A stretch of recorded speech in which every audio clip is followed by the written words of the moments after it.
The greenhouse exhaled before the sun did. In Yonkers, New York, 1944, a single tomato plant stood trembling under a bell jar. Minutes earlier, a pipette had delivered a clear liquid to its stem. Now the leaves were curling inward, not wilting but tearing themselves apart in a frenzy of growth that had nowhere to go. The plant was dying from an overdose of its own instructions. The molecule that killed it was called 2,4,5-trichlorophenoxyacetic acid. It would later be mixed with another chemical, poured into drums painted with an orange stripe, and loaded onto C-123 cargo planes bound for the mangrove forests of the Mekong Delta. The herbicide worked exactly as designed. The problem was what rode along inside the drum. A contaminant so stable it survives boiling, burial, and the human body's best attempts to expel it. A molecule shaped like a flat angel that fits a receptor every vertebrate cell has been carrying for 500 million years. This is the Deep Archive. We are leaving the surface now. The hatch seals. Pressure builds. The water turns black around the vessel, and the beam cuts through to the evidence stored below daylight. The orange-striped drum, still sweating in the heat.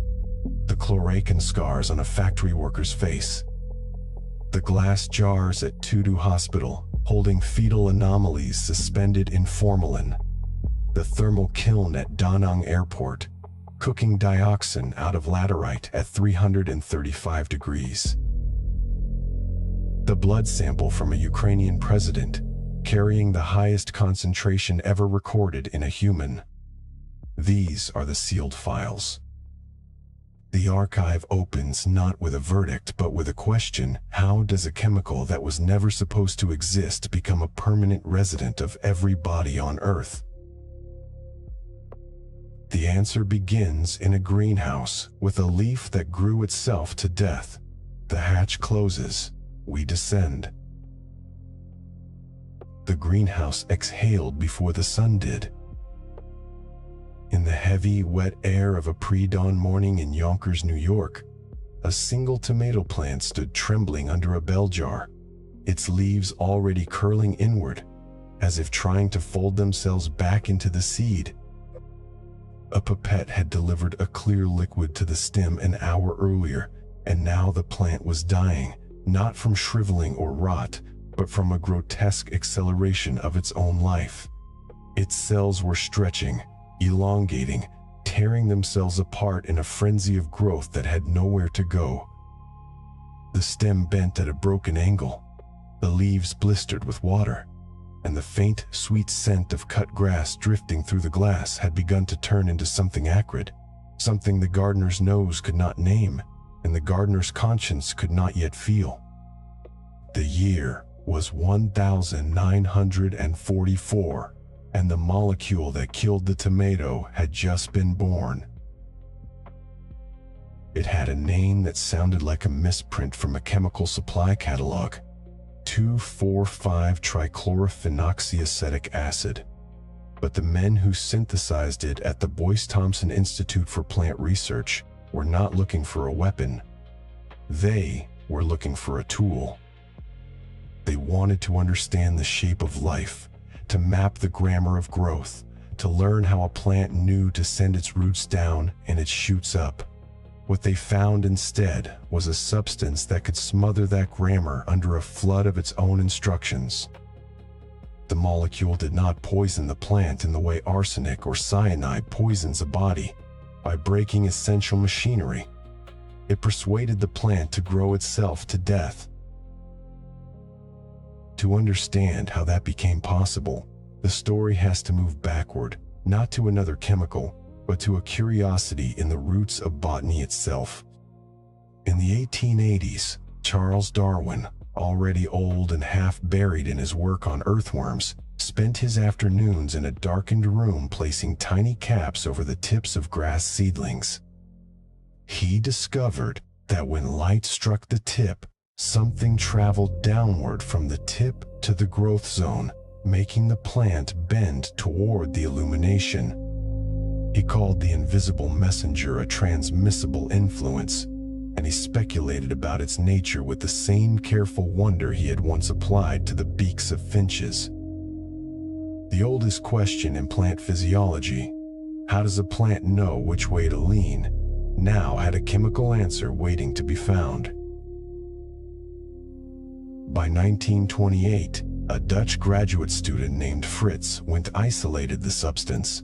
He collected it by placing agar blocks on decapitated oat coleoptiles, letting the blocks absorb the secreted influence, and then replacing them asymmetrically to watch the stems curve. He named the substance auxin, from the Greek word for to increase. It was the first plant hormone, and the molecule that carried its message was identified a few years later as indole 3-acetic acid. This compound, negligible in weight and silent in transit, was the master switch for a plant's entire architecture. Too little, and the plant remained stunted. Too much, and the plant became a victim of its own obedience. At the right concentration, it was the architect of orchids and redwoods. At the wrong one, it was an invisible strangler. The strange part was not that it worked, but that nobody knew why the dosage made such a difference. A hormone is not a toxin, it is a signal. A plant cell receiving auxin does not freeze or starve. It loosens its cell wall, pumps in water, and lengthens. Tiny vacuoles merge. Cellulose microfibrils slide past one another, and the cell stretches until it is sometimes 4 times its original length. In a normal stem, this is how the plant reaches for light. In a leaf exposed to a synthetic auxin at 1,000 times the natural level, the signal never stops. The cell keeps elongating, twisting, bursting. Tissue that was meant to be a leaf becomes a tumor. The plant's own repair systems choke. The gardener's hand has not added a foreign poison. It has turned up the volume of an existing command until the body shatters under the noise. At the Boyce Thompson Institute in the early 1940s, the researchers were systematic in their curiosity. They synthesized dozens of chlorinated phenoxy compounds, attaching chlorine atoms to the phenol ring at different positions, testing each one on an assortment of crops and weeds. The institute had been founded in 1924 on a generous bequest from a mining engineer's fortune, and its mission was refreshingly straightforward: to use modern science to understand the inner workings of plants. The lab smelled of damp soil, ethanol, and singed glass. Notebooks filled with careful handwriting recorded the fate of each treated seedling. The chemists were not generals. They were young men in white coats who rode the train home to their families and worried about the blackout curtains still hanging from the war. Their ambition was agricultural, not military. They dreamed of a weed killer that would replace the back-breaking labor of hoeing, a chemical that would allow farmers to grow more food with fewer hands. The dream had no stripes, no code name, and no body count. The synthesis of 24,5-T was one entry among many. The molecule is a 3-part structure, a chlorinated phenol ring on one end, an acetic acid group on the other, and an oxygen bridge between them. The chlorine atoms at the 2, 4, and 5 positions on the ring gave the molecule a particular shape that fit into the plant's auxin receptor, like a key into a lock that had never been meant to be opened this many times in succession. Once inside the receptor pocket, the synthetic auxin did not degrade as quickly as the natural one. It lingered. It repeated the signal. The plant's gene expression shifted toward a permanent state of elongation, and the cell walls thinned beyond repair. The discovery did not end the story. It made the story portable. By the time the war in the Pacific ended, The compound had not yet been sprayed on anything larger than a test plot. But the military took notes, because military institutions are trained to see a different kind of potential in any substance that can strip leaves from stems.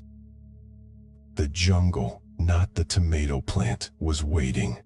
The conversation that would eventually paint an orange stripe across a 5-gallon drum began in the silent gap between a laboratory in Yonkers and a mangrove swamp on the other side of the world. The molecule had been born without a history, but history had already been looking for it. What no one at the Institute could have known, because the analytical instruments of the time could not detect concentrations at the parts per million level, was that the synthesis of 2,4,5-T produced a side effect in the reactor. When the trichlorophenol precursor was made at elevated temperatures, two molecules of it could couple in an unintended side reaction, forming a ring structure that was not in the original recipe. That ring structure, a dibenzodioxin, had a chlorine atom in each of 4 specific positions. It was an impurity so stable, it could survive boiling, burning, and decades of burial. It had no agricultural purpose. It had no known biological role, and it would not be identified in the product until years after the first drum had been emptied over a forest. The danger was not hidden in the poison, it was hidden in the byproduct. A single droplet of clear liquid sliding down the stem of a dying tomato plant holds the entire arc of the story in miniature. The droplet contains the ambition of a century of botanical science, the elegance of the auxin receptor, the industrial scale of chlorinated chemistry, and the silence of an unintended contaminant too small to see. The gardener who applied the droplet was not a villain. He was a scientist testing a hypothesis. The tomato plant was not a victim. It was a biological system responding to a signal with the tools evolution had given it. The killing was not a poisoning, it was a persuasion. And the persuasion worked because the plant could not tell the difference between its own hormone and the synthetic mimic. The chemical did not have to be smarter than the plant. It only had to be more stable. That stability is what makes the difference between a garden tool and a geopolitical ghost. A natural auxin molecule disappears from the soil in a matter of hours, broken down by bacteria and light. A chlorinated synthetic auxin persists for weeks, sometimes months. The dioxin impurity, should it form, persists for decades in soil and for years in human fat. The gardener's hand in applying the droplet had unwittingly signed a contract with a duration that would outlast the garden, the gardener, and the gardener's grandchildren. The bill would come due, but the invoice would not arrive until long after the original purchase had been forgotten. The archive of this story does not begin in a courtroom or a VA hospital. It begins in the warm, wet air of that pre-dawn greenhouse, with a single droplet and a stem that could not scream. The Boyce Thompson notebooks from 1944 contain no photographs of victims, no maps of contaminated zones. They contain columns of numbers, concentration, temperature, growth inhibition percentage.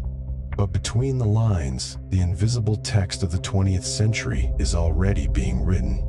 The chlorinated dream was not a nightmare at first light.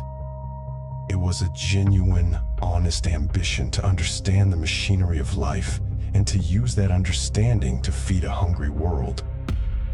The irony that would later coat every syllable of the story is that the ambition succeeded. Synthetic auxins did feed the world. They still do. The compound 2,4-D, the unchlorinated sibling of 2,4,5-T, remains one of the most widely used herbicides on the planet, sprayed on cornfields and lawns in quantities that dwarf the wartime applications. The dream was real. The dream worked. The drain just had a shadow that nobody had learned how to measure yet. A fly buzzed against the glass of the greenhouse, too early in the morning for the heat to drive it outside. The researcher removed the bell jar and touched the stem of the tomato plant with a gloved finger.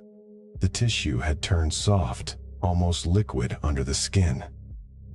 He made a note in the ledger, capped the bottle of clear liquid, and stored it in a cabinet beside other bottles labeled with other numbers. One day, a different set of hands would open that cabinet, read the labels, and see not a herbicide, but a possibility. But on this morning, the molecule was still just an answer to a question no one had asked about a war that had not yet moved into the jungle. The cabinet door clicked shut, and the archive received its first page. The first sound was not the explosion. It was the safety disc, a circle of nickel alloy 28 inches across, engineered to rupture at a pressure designed to save the vessel from a worse fate. On the afternoon of March 8, 1949, in Building 41 of the Monsanto chemical plant in Nitro, West Virginia, the disc did exactly what it was built to do. It failed. The sound it made was somewhere between a gunshot and a bell ringing underwater. It echoed through the steel catwalk maze, ricocheted off the corrugated walls, and was followed immediately by a long, low hiss. A white cloud boiled from the reactor port and climbed the ventilation stack, then curled back down toward the factory floor because the wind that day was wrong. No flame, no shrapnel. Just a slow-motion bloom of powder, the color of dirty snow, drifting down onto the metal grating, settling into the crevices of pipe fittings, dusting the shoulders of men who did not yet know to run. The reactor had been cooking a batch of 24,5-trichlorophenol, a precursor chemical in the manufacture of a new herbicide called 24,5-T. The process was straightforward on paper. Take tetrachlorobenzene, add sodium hydroxide and methanol under heat and pressure, and wait for chlorine atoms to substitute onto the aromatic ring in the desired positions. But industrial chemistry, then and now, is never as clean as the patent diagrams suggest. Side reactions curl through the vessel like smoke. At the temperatures required for the cook, between 160 and 180 degrees Celsius, two molecules of 2,4,5-trichlorophenol can couple together in an unwanted embrace. Two molecules become one. Two oxygens reach toward each other, and a dioxin bridge forms. The result is not a herbicide. The result is something the plant's shift chemist had never heard of, had no name for, and had no instrument capable of detecting at the concentrations it was about to enter their lungs. The powder that settled on the catwalk was not pure. It was a greasy yellow-white mixture of unreacted starting materials, partially degraded phenolates, and a trace impurity later designated as 2,378-tetrachlorodibenzo, P-dioxin, TCDD. The letters would mean nothing to the men who swept the floors that evening. They would mean nothing to the supervisors who logged the burst disk as a routine maintenance event. They would mean everything, 30 years later, to the epidemiologists who reconstructed the accident from yellowed work orders and union grievance files. Within 48 hours, the first workers came to the plant infirmary. They complained of burning on the cheeks, the jawline, behind the ears. The nurse recorded the symptoms in a logbook with a fountain pen. The ink was blue. The diagnosis was contact dermatitis. The recommended treatment was calamine lotion. By the end of the week, 226 men had reported to the infirmary with eruptions on the face, neck, and upper back. The lesions were not weeping. They were not pustular in the ordinary sense. They were cystic and firm, deep nodules seated in the dermis, as if the skin were trying to expel a splinter that was not there. The cysts were yellowish-white when pressed, slow to heal, and when they did heal, they left behind pitted scars that caught the light like hammered metal. The plant doctor, a man named William Bloch, had seen something similar in photographs from German chemical factories before the war. The Germans had a word for it, perna, after the condition's tendency to cluster around the eyes. But Bloch did not use that word in his report. He wrote occupational acne and recommended the men be rotated to other duties. Chloracne is not acne. The distinction matters because the word acne suggests adolescence and transience and a certain triviality. Chloracne is a disruption of the sebaceous gland at the level of gene transcription. The gland does not simply overproduce oil, it transforms. The epithelial lining of the follicular canal hyperkeratinizes, thickens into a horny, compacted mass, and the gland itself becomes a reservoir for a molecule it cannot metabolize. TCDD binds to the aryl hydrocarbon receptor in the cytoplasm of the cell, and the receptor, activated, translocates to the nucleus and begins issuing instructions the body never asked for. It takes 3 days for the first visible lesion to appear. It can take 20 years for the last one to fade. The 226 men at Nitro did not know this. They knew their faces burned. They knew their wives looked at them differently across the dinner table. They knew the man on the next shift had the same scars, and the man after him, and the man on the catwalk who had been standing 50 feet from the reactor when the disk blew. Something had marked them with an almost photographic precision. The pattern of lesions tracked the areas where the white dust had touched bare skin, where a collar did not cover, where a respirator was not worn. It was as if the accident had taken a group portrait using a chemical developer instead of light, and the negative was still developing on the faces of the men who had been there. The strangest part was not that the marks appeared. The strangest part was that nobody treated them as evidence. The factory resumed full production within 11 days. The burst disk was replaced. The reactor was recharged. The white powder was swept from the catwalks and disposed of in the plant's on-site landfill, which sat on a floodplain 50 yards from the Kanawha River. The incident report filed with the state of West Virginia described the release as minor. The medical logbooks from the infirmary were archived in a steel cabinet in the plant manager's office. No samples of the dust were preserved. No blood was drawn from the affected workers. No long-term health registry was established. The year was 1949. The herbicide 2,4,5-T was a commercial success. A chemical marvel that could kill broadleaf weeds while leaving grass unharmed, selective toxicity on an agricultural scale. It was the beginning of the age of chemical weed control, and the accident in Nitro was a small price to pay for a technology that would feed millions, or so the internal memoranda suggested. The memoranda were typed on onion skin paper. The carbon copies are now in a warehouse in St. Louis, waiting for a historian who may never come. What the men at Nitro carried home was not just scars. It was a biological half-life. TCDD, once it enters the bloodstream, partitions into adipose tissue with a grim predictability. It does not dissolve in water. It does not pass easily through the kidneys.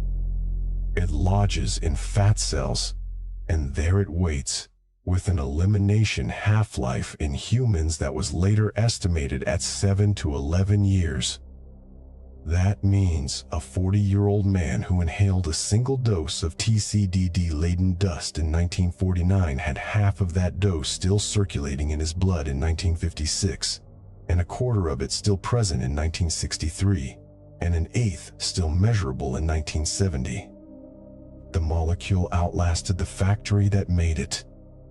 The Monsanto plant in Nitro ceased production of 2,4,5-T in 1971.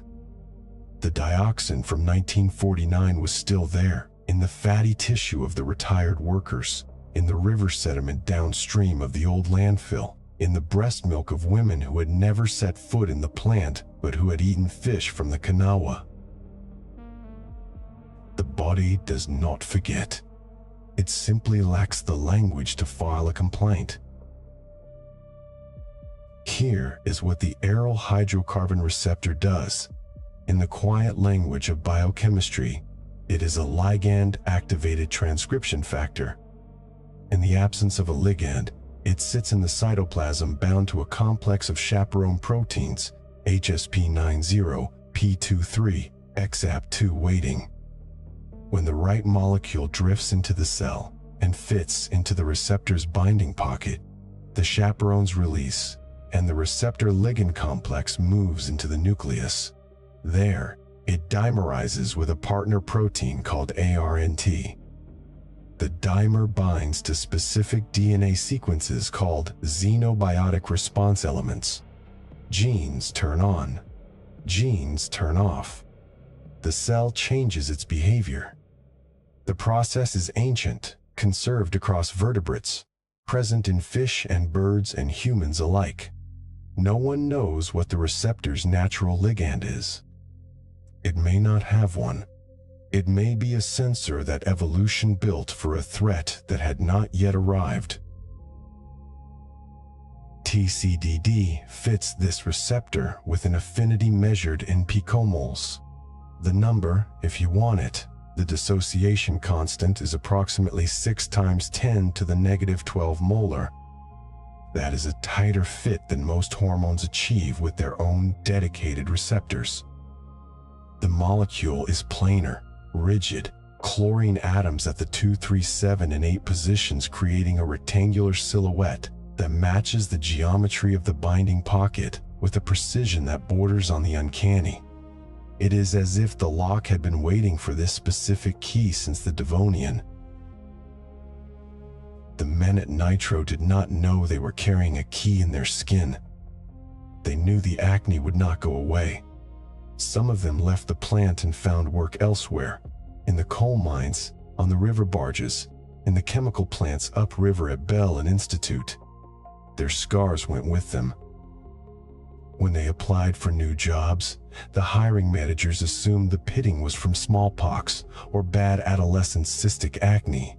No one asked if they had worked at Monsanto in the spring of 1949. No one connected their later complaints, the fatigue, the digestive problems, the strange cancers that appeared in their 50s and 60s, to the white dust that had drifted down from the catwalk on a March afternoon when the wind was wrong. The paper trail exists, but it is faint.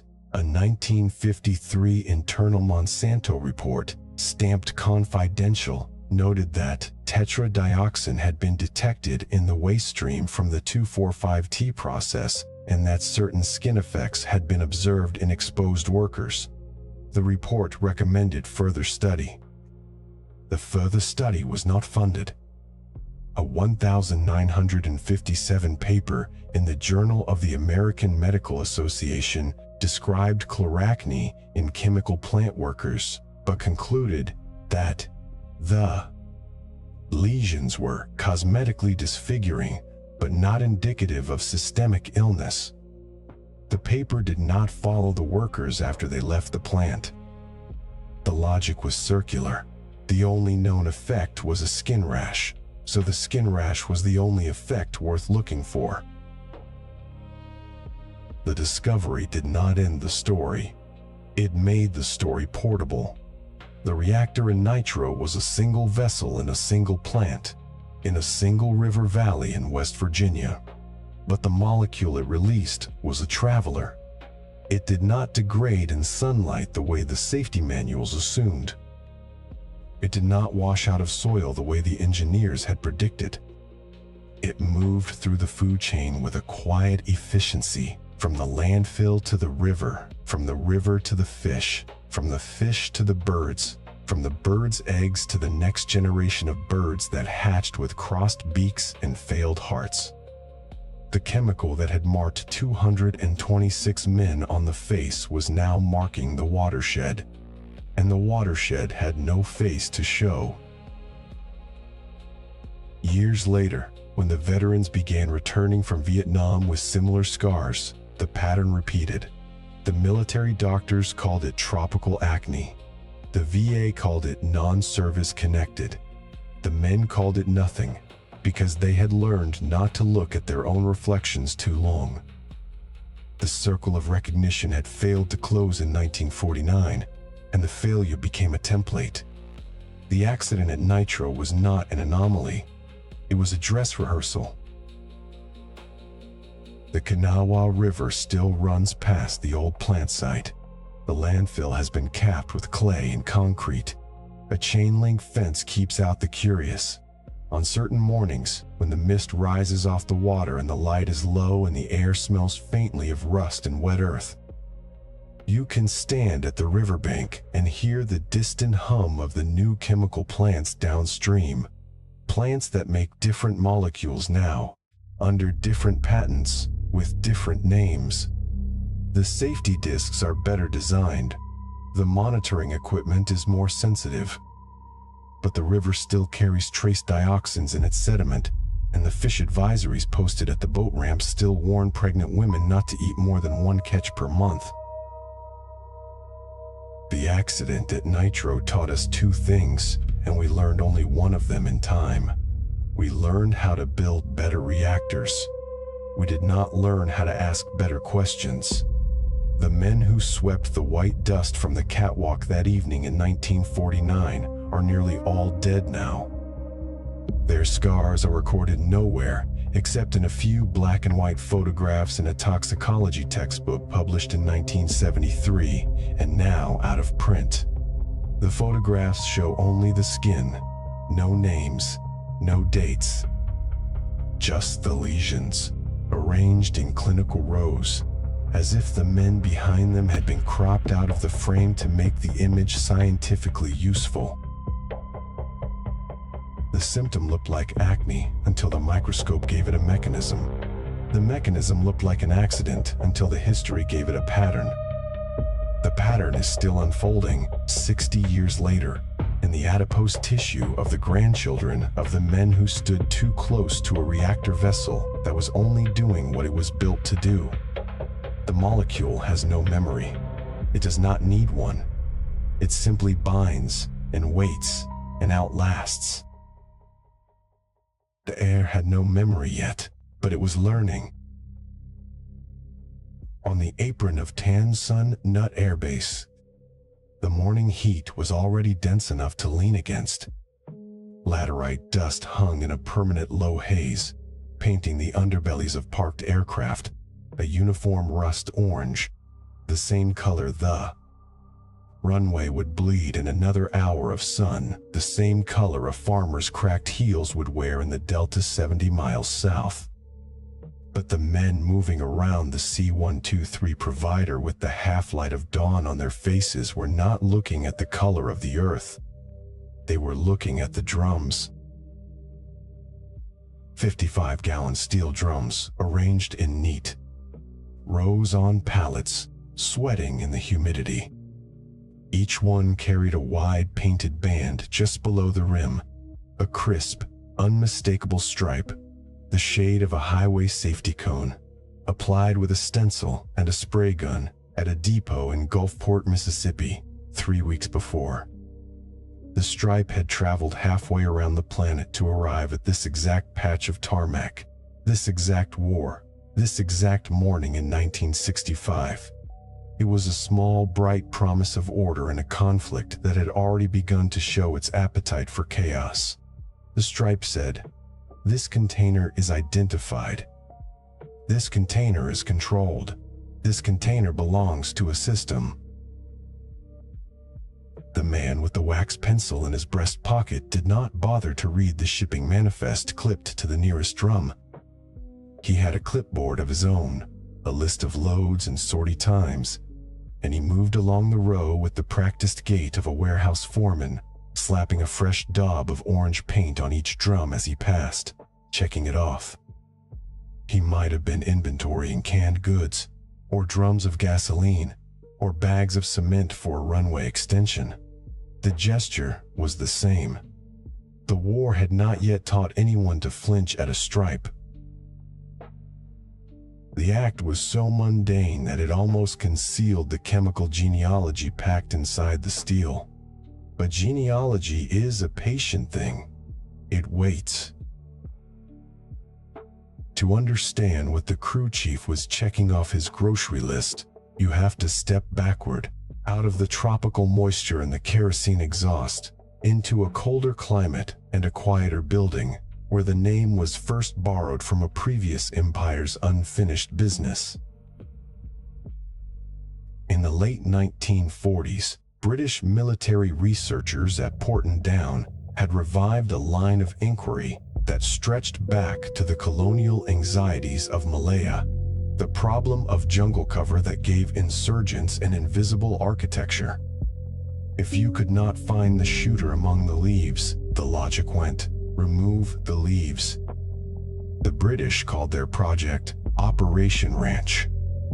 It was a plan to destroy food crops and forest canopy using synthetic plant hormones, the same class of chemicals that a handful of botanists had been quietly testing on greenhouse tomatoes with a mixture of fascination and unease.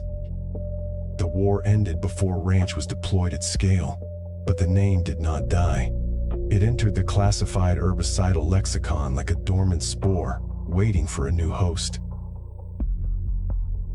The American program that inherited the idea in 1961 called itself, with an added word that suggested the benign labor of a cattle station, Operation Ranch Hand. The first chemical agent they sprayed was called purple, a formulation derived from the same 2,4-D and 24,5-T chemistries that the British had cataloged. The name purple came from the colored stripe on its drum.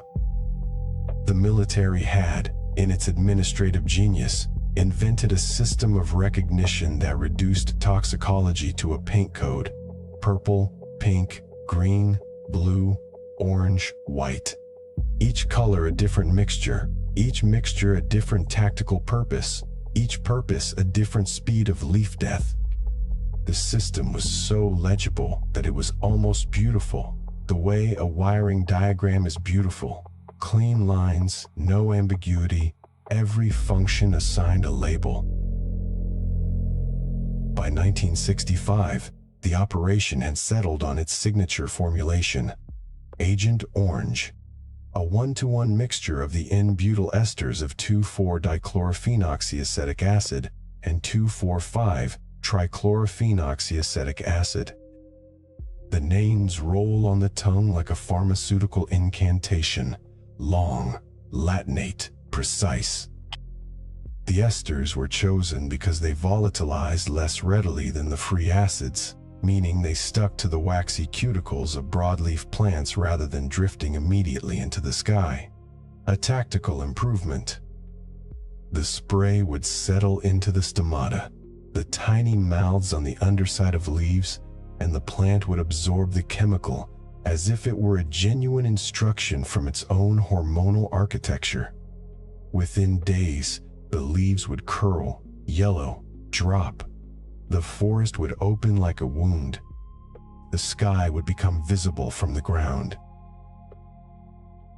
The orange stripe on the drum was the public face of this chemistry. It suggested containment, chain of custody, a product that had been manufactured to specification and shipped with a bill of lading. But inside the drum, alongside the design molecules, rode an undesigned passenger. The synthesis of 2,4,5-T requires heating 1,2,4,5-tetrachlorobenzene with sodium hydroxide under pressure. And when the temperature is allowed to rise above a certain threshold, a threshold that was easy to exceed in a batch process running through a 1,000-gallon reactor, and unwanted condensation occurs. Two molecules of the chlorophenol precursor cross-link to form a tricyclic aromatic ether of uncommon stability, 2,3,7,8 tetrachlorodibenzodioxin, TCDD.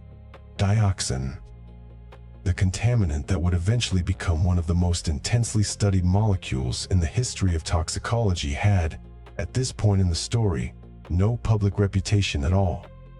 It was a ghost that the manufacturing process summoned by accident and then silently entombed in the barrel. No one painted a warning on the drum for dioxin because, in 1965, its presence was measured only in parts per million, and its effects at those trace concentrations were not yet legible to the institutions that ordered the spraying. The drums that sometimes reached 50 parts per million of TCDD, 50 milligrams spread through every kilogram of viscous amber fluid, were simply marked with the same orange stripe as the drums that contained 1 part per million. The batch variation was a footnote in a quality control log somewhere in a New Jersey chemical plant, not a strategic concern. The war had priorities. The foliage needed to fall. The enemy's supply lines needed exposure. The molecule's invisible passenger was, for all institutional purposes, not there.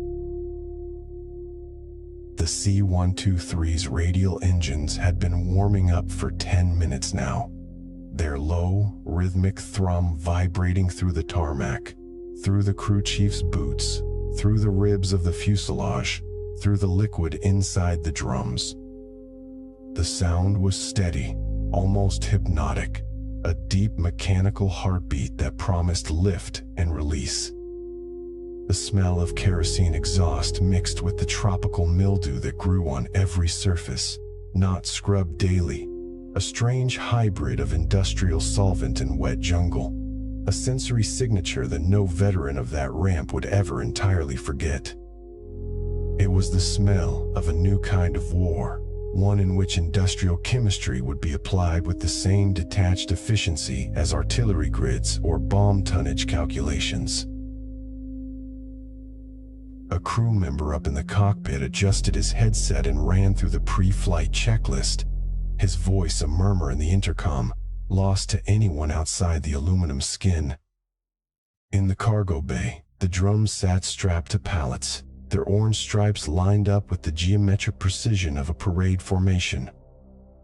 The spray apparatus, a series of nozzles extending from booms under the wings, had been checked and rechecked. The Heidel system, as it was called, would release a fine mist at a rate calibrated to deliver 3 gallons per acre. 3 gallons of liquid death for the broadleaf plants, and along with it, a microgram scale passenger for the soil, the water, the fish, the sediment, the human skin that would wade through the sprayed creeks. The plane taxied. The drums vibrated. The orange stripes, so clear and so confident, caught the first full orange of the rising sun. For a moment, the painted stripe and the dawn were the same color, as if the sky were endorsing the cargo. The strange part was not that the defoliant worked. The British had proven in the laboratory, and the Americans in the greenhouse, that synthetic auxins could kill a plant by forcing its cells to elongate uncontrollably, exhausting their energy reserves, rupturing cell walls, and turning the vascular system into a flooded corridor of mush. The strange part was that the invisible passenger, the dioxin, had no function in that mechanism at all. It was useless, incidental, a thermodynamic accident that added nothing to the herbicide's effectiveness and subtracted nothing from the immediate tactical outcome. It simply rode along, at a concentration so small that a chemist would struggle to detect it without a gas chromatograph and an electron capture detector. The dioxin was the perfect stowaway, weightless, colorless, odorless. and so chemically stable that the fire in the engine manifold outside the cargo bay would not have destroyed it, nor would the ultraviolet light of the stratosphere, nor would the bacterial enzymes in the soil of a flooded rice paddy. It would outlast the war, outlast the aircraft, outlast the men who painted the stripes, outlast the very concept of a 5-gallon drum. The plane lifted off. The thrum deepened. The spray run was 40 minutes away. What happened next over the mangrove forests of the Mekong Delta belongs to another chapter, but the logic of the stripe belongs to this one. Because the logic of the stripe was the logic of the entire enterprise. A visual shorthand that mistook legibility for safety, measurement for understanding, and administrative neatness for permission. The orange band on the drum was a declaration that the contents had been accounted for, when in fact, the contents included a molecule that would not be fully accounted for until decades of epidemiology, animal studies, receptor binding assays, and legal testimony had unspooled across 3 continents. The stripe was a signature on an invisible treaty, one that no one at the Pentagon or the VA or the chemical companies had yet read. The treaty said, whatever we place inside this ring of paint is known. Whatever is known is manageable. Whatever is manageable is acceptable. But the dioxin was not manageable. It was only small. And smallness, in the kingdom of molecules, is a form of power that bureaucracy cannot comprehend. A picogram is a trillionth of a gram. The dioxin molecule, flat as a razor blade, weighs 321.97 daltons, a number that would, in later years, become a kind of cursed poetry for the toxicologists who mapped its hydrophobic pockets and its perfect fit into the aryl hydrocarbon receptor. But in 1965, the number was just a number, unremarkable, buried in a mass spectrum in a laboratory journal. The crew chief did not know it. The pilot did not know it. The generals in Saigon who signed the spray authorizations did not know it. The molecule had no address yet. It had no color, no stripe, no manifest number. It had only a shape, the shape of an angel in a crystal lattice, or a devil, depending on the microscope. The C-123 banked over a patchwork of green and brown. The crew chief, back on the tarmac, lit a cigarette and watched the plane shrink against the cloudless sky. The clipboard hung from his hand. The wax pencil was still in his pocket. The fresh orange daubs on the remaining drums were still tacky to the touch. He did not wonder about the invisible passenger, because the system had not trained him to wonder. The system had trained him to trust the stripe. That trust would become the central architecture of the decades that followed. A vast, slow-burning archive of denied claims, belated medical studies, contested liabilities, and the quiet, persistent question of whether a war ever truly ends when its smallest remains are still circulating in the blood of those who fought it. But all of that lay years in the future, waiting in the untouched pages of a ledger that no one on that tarmac had yet opened. For now, there was only the sound of the engines fading into the distance, the smell of kerosene gradually yielding back to the smell of mildew and ripening fruit, and the orange stripe already drying to a durable matte finish in the heat, its promise of order utterly intact. Its silent passenger already bound for the soil of a country that would take 50 years to excavate it out again. The code name had been assigned, the drums had been counted, the aircraft had departed. The archive had received its first entry written in paint. The electron micrograph did not blink. It simply glowed, a square of cold light on the laboratory monitor. and inside that square a shape floated that the human eye had never evolved to recognize. The technician who captured it had worked late. The only sound in the room, the exhale of an air handler, and the occasional click of a hard drive writing data to a platter. On the screen, magnified 200,000 times, the molecule hung like a ghostly angel, arms outstretched, its two hexagonal wings joined by a single oxygen bridge. The chlorine atoms at the four outer corners caught the electron beam and threw back a harder light, so the silhouette looked almost feathered, thin bright edges around a dark, symmetrical body. The technician saved the file, shut down the microscope, and went home. The image, however, stayed in the archive, and the archive had no intention of letting it become mere decoration. That shape was the contaminant 2378 tetrachlorodibenzo P-dioxin, a name that barely fits in a newspaper column, a compound with a molecular weight of 321.97 daltons. It had no commercial purpose, no designed application, no profit margin.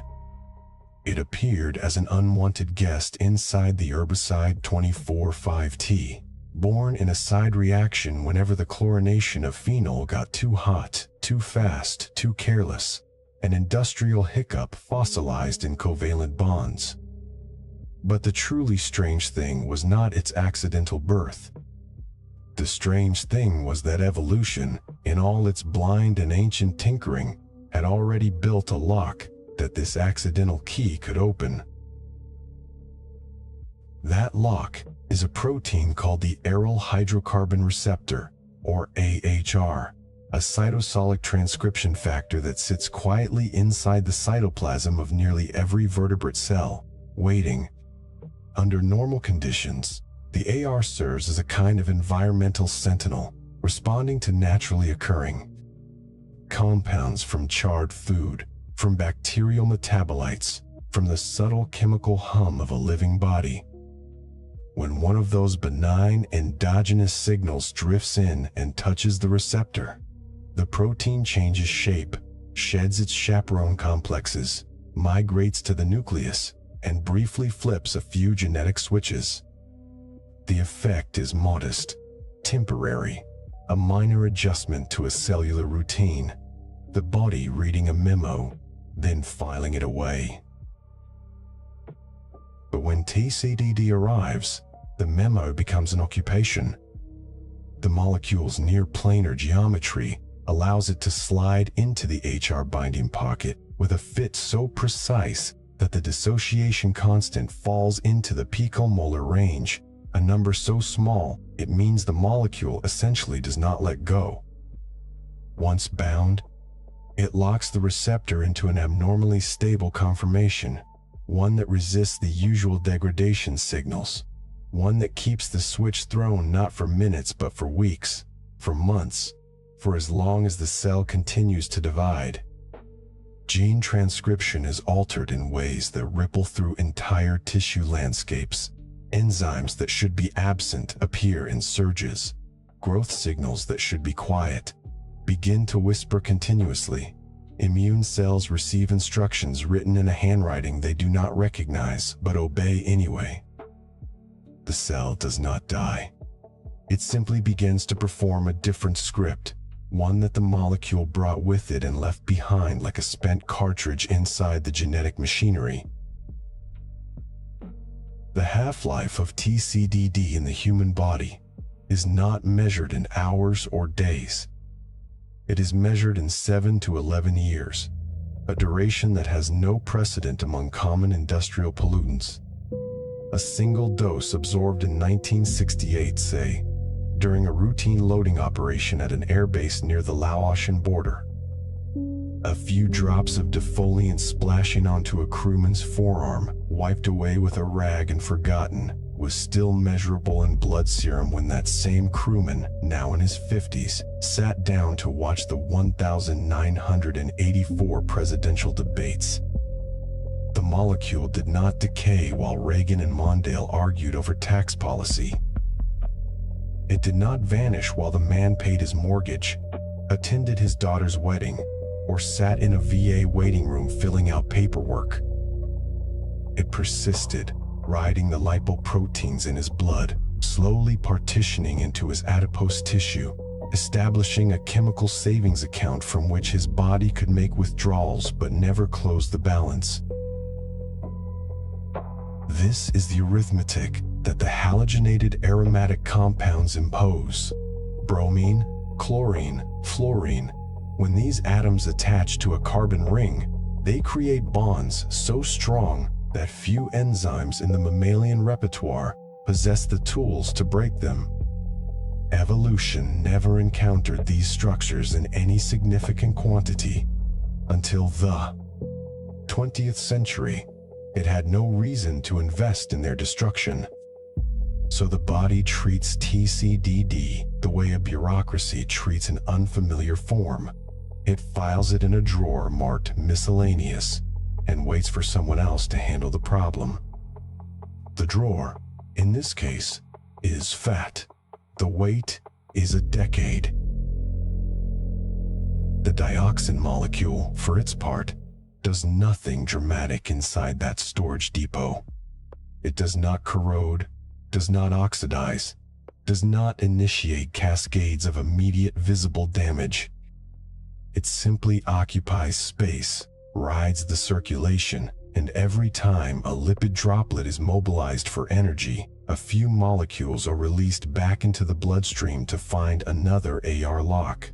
The process is quiet, cumulative, almost polite.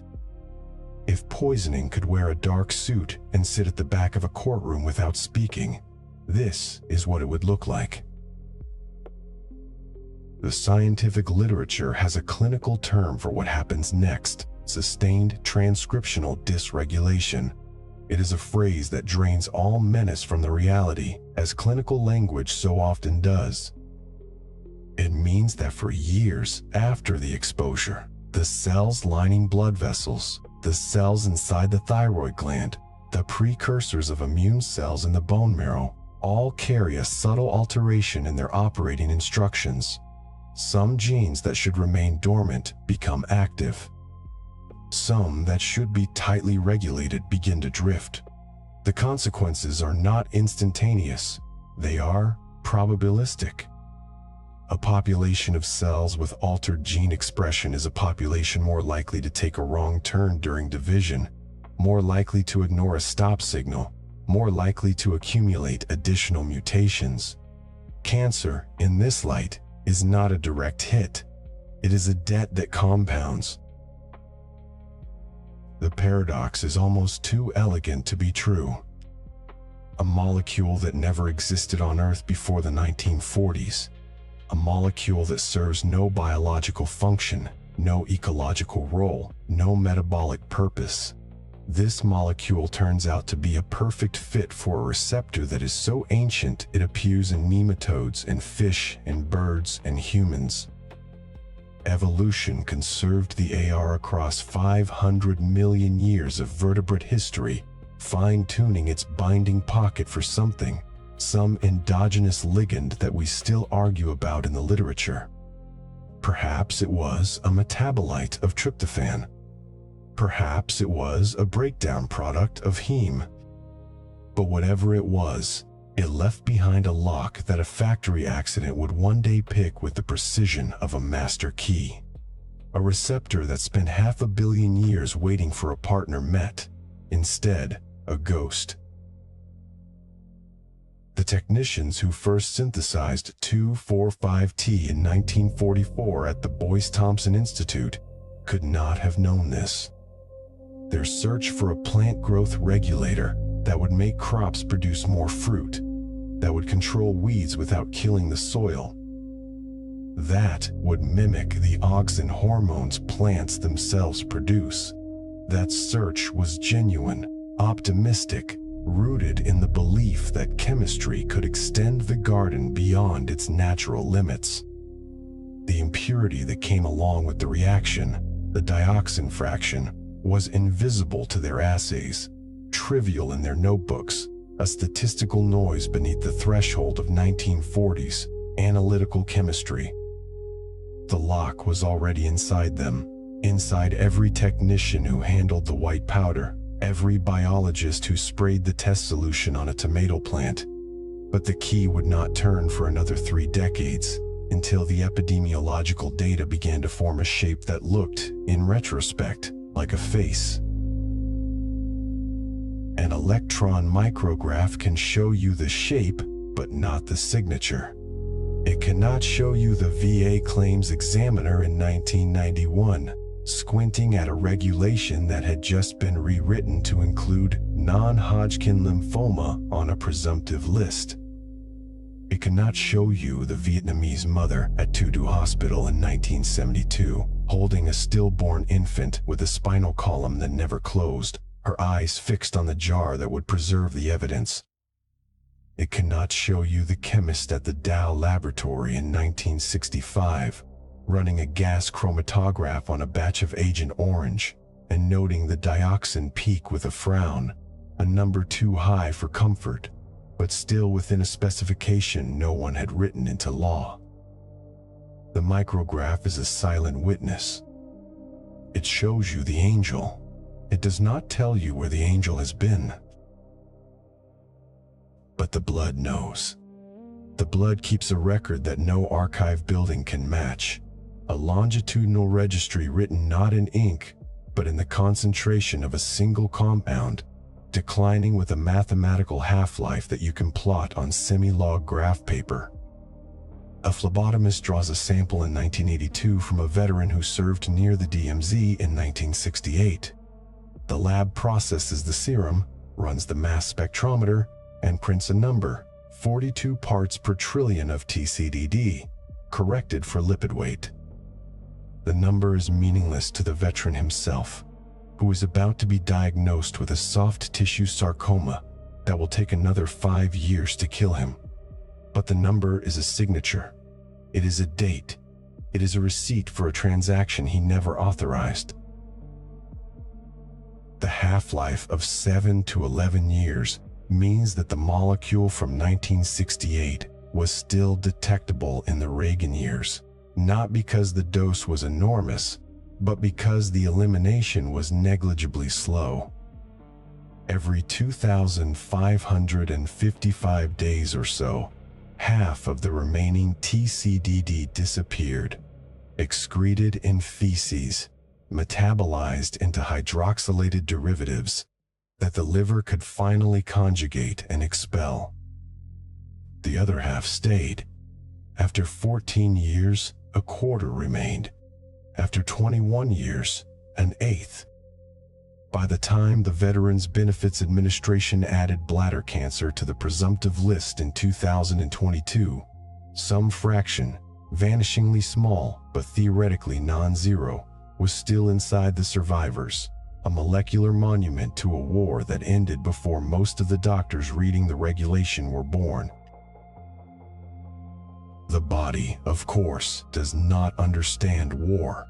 It does not understand treaties, settlements, presumptive lists, or Supreme Court rulings. It understands only the chemistry it inherited from ancestors who never encountered a chlorinated dibenzodioxin. And that chemistry, confronted with a planar angel that fits its receptor like a key, does the only thing it knows how to do. It binds. It activates. It transcribes. It waits. And the waiting is not passive. It is a slow, ongoing negotiation between a foreign shape and a cellular machinery that keeps treating the shape as a legitimate signal, keeps responding to a message that says nothing, keeps turning pages in a book that was never meant to be written. A technician in a darkened laboratory saved the image and went home. The monitor dimmed into sleep mode. The air handler cycled off. And the molecule, reduced to an arrangement of hexagons on a screen, stayed where it was, in the archive, in the blood, in the infinite patience of a lock that had waited 500 million years for something to slip inside and finally, irrevocably, turn. They came in the early morning, when the mangrove canopy still held the night's breath and the tidal creeks moved slow as old glass. The C123 provider leveled out at 150 feet, its belly yawning open, and the spray bars released a ribbon of mist so fine that from the ground it looked like nothing at all, just a heat shimmer across the green wall of the rungsat. The rotor wash did not roar. It beat a low, rhythmic thrum that dissolved into a hiss as the liquid fragmented into droplets too small to hear, too light to dodge. A frog midway through its call stopped, not from fright, but because the surface of the water beneath it had turned an opaque, milky green, and the chemistry of the skin it breathed had changed. 12 million gallons. That is the number the flight logs eventually surrendered, a sum spread across the forests of South Vietnam between 1962 and 1971. Though the full accounting would never be complete because some sorties were recorded in pencil on damp paper, and some records vanished into the same bureaucracy that had ordered the barrels. The chemical at issue was a 50-50 mixture of the N-butyl esters of two synthetic oxins, 2,4-D and 2,4,5-T, poured into 5 5-gallon drums with an orange stripe painted around their middles. But the mixture was never pure. The industrial process that synthesized 2,4,5-T ran hot enough to weld carbon rings into an unintended passenger, 2,3,7,8-tetrachlorodibenzodioxin, a planar chlorinated hydrocarbon that the manufacturing chemists called the ghost because it appeared at the end of the reaction without being invited, a contaminant whose concentration in the final product drifted between 1 part per million and 50, depending on which batch came off which line in which year. It had no military designation, no storage code, no dispersal manual entry. It simply rode along, tucked into the ester molecules like a shadow hidden in a crowd. The spraying missions followed a tactical logic that was, on its own terms, straightforward. The National Liberation Front moved men and material beneath triple canopy jungle and through the mangrove swamps of the Mekong Delta, an estuary network so dense that a patrol boat could pass 10 feet from a concealed bunker and never know it was there. Defoliation promised to peel away the cover, to expose the trails, the creeks, the arms caches. The thinking belonged to the old engineering tradition: if a forest hides an enemy, remove the forest. The environmental consequence of that reasoning was not hidden. It was simply not tallied in the tactical ledger. No staff officer in Saigon calculated the half-life of dioxin in estuarine sediment because the dioxin was not supposed to be there. It was a manufacturing artifact, an acceptable impurity in a war that had already accepted imprecision as an operational principle. The first thing the mist did was what the auxins were designed to do. They penetrated the stomata of the mangrove leaves, slipped into the phloem, and began mimicking indole, 3-acetic acid, the plant's own growth hormone, but with none of the regulatory feedback that keeps a cell's elongation in check. The leaves twisted, the stems curled into spirals. The roots, flooded with a chemical command they could not turn off, stretched their cell walls until the membranes tore and the tissue collapsed into a watery necrosis. Within 48 hours, the canopy turned bronze, then brown, then gray, and the leaves hung down like wet paper before falling into the water in a rain that had no sound because it was the rain of decay. But the auxins were only half the story. The dioxin landed with the droplets, drifted into the water, and absorbed onto the fine silt particles suspended in the warm, brackish tide. that adsorption is a physical act with a long legal afterlife. TCDD is hydrophobic. In water, it does not dissolve, it clings. It attaches to the organic carbon in sediment with a partition coefficient so high that a single cubic meter of riverbed mud can hold a toxicological history that outlasts the war that deposited it. The sediment in the mangrove creeks became a reservoir. Each tidal cycle stirred the top few centimeters and carried the dioxin-laced particles deeper into the root matrix, where the breathing pores of the mangrove nematophores drew in the poison the same way they had once drawn oxygen. The trees died not from a single exposure, but from a persistent, low-concentration residency that no natural process could flush. The forest floor became a chemical archive, its shelves stacked with silt, its catalog written in the silence of vanishing species. The strangest transformation happened after the forest was gone. The mangrove roots, once holding the riverbank together with their lattice of air-breathing knees, decomposed and released their grip on the soil. Without the canopy to break the tropical sun, the water temperature rose. The organic matter in the sediment oxidized faster, and the exposed mudflats baked under a sun that now had no shade to moderate it. The iron and aluminum oxides in the lateritic clay underwent a chemical change that the French colonial soil scientists had long noted. Desiccation irreversibly hardened the material into a brick-like crust called cuirasse. A bomb crater left behind by a B-52 strike became a ceramic bowl. A defoliated riverbank became a red-brown scar that refused to take a seed. The process had a geological name, but no military significance. The soldiers called it wasteland and moved on to the next grid square. The Vietnamese farmers who tried to return after the war found a surface that rang like pottery under a hoe. This was the second death of the Delta, the one that followed the chemical spray. The first death was the visible one, the leaves falling, the birds leaving, the fish floating belly up in the khaki-colored creeks. The second death was the ecological amnesia that settled into the soil itself. A healthy mangrove forest is a nursery for uncountable marine species. Its leaf litter feeds a food web that stretches from bacterial mats to migratory shorebirds. When the sediment becomes sterile, it forgets that web. The crab larvae that drift in with the tide find no refuge. The shrimp post larvae, genetically coded to seek tannic water rich in decaying plant matter, bump against a mineral desert. The frogs, which begin life as tadpoles grazing on algae films, find only a bare, baked surface where no algae can grow.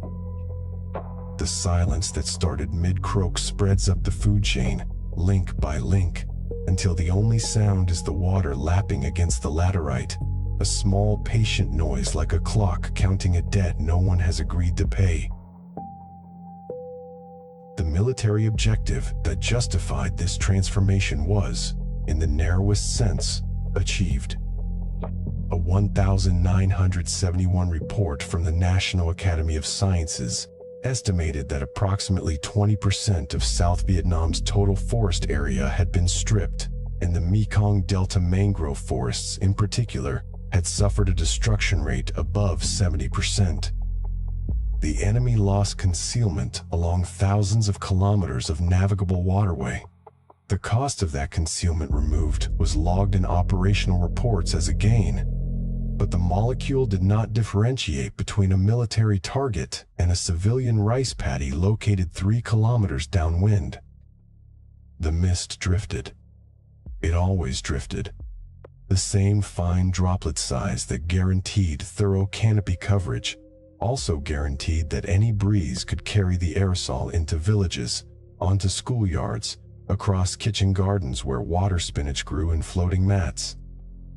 Dioxins curled the water spinach just as efficiently as they curled the mangrove leaves, and the dioxin, settled into the garden pond mud with the same silent absorption it had shown in the bomb craters. The French botanists who had first studied the Mekong Delta's mangrove ecology in the 1930s described it as a system of extraordinary resilience, capable of bouncing back from typhoon damage within a decade. What they had not accounted for was a chemical that could extend the recovery period from a decade to a span of time best measured in centuries. The difference between a typhoon and a dioxin-contaminated sediment is the difference between a broken bone and a mutation. A typhoon leaves the genetic memory of the forest intact. The seeds still know how to germinate.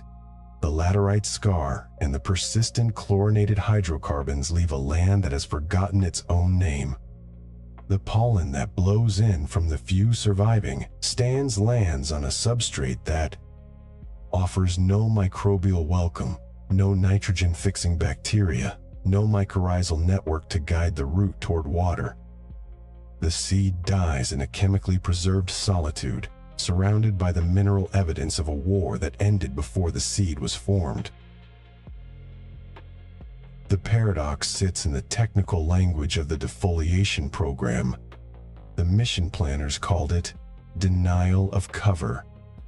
The phrase has the neat, procedural ring of a filing cabinet tab.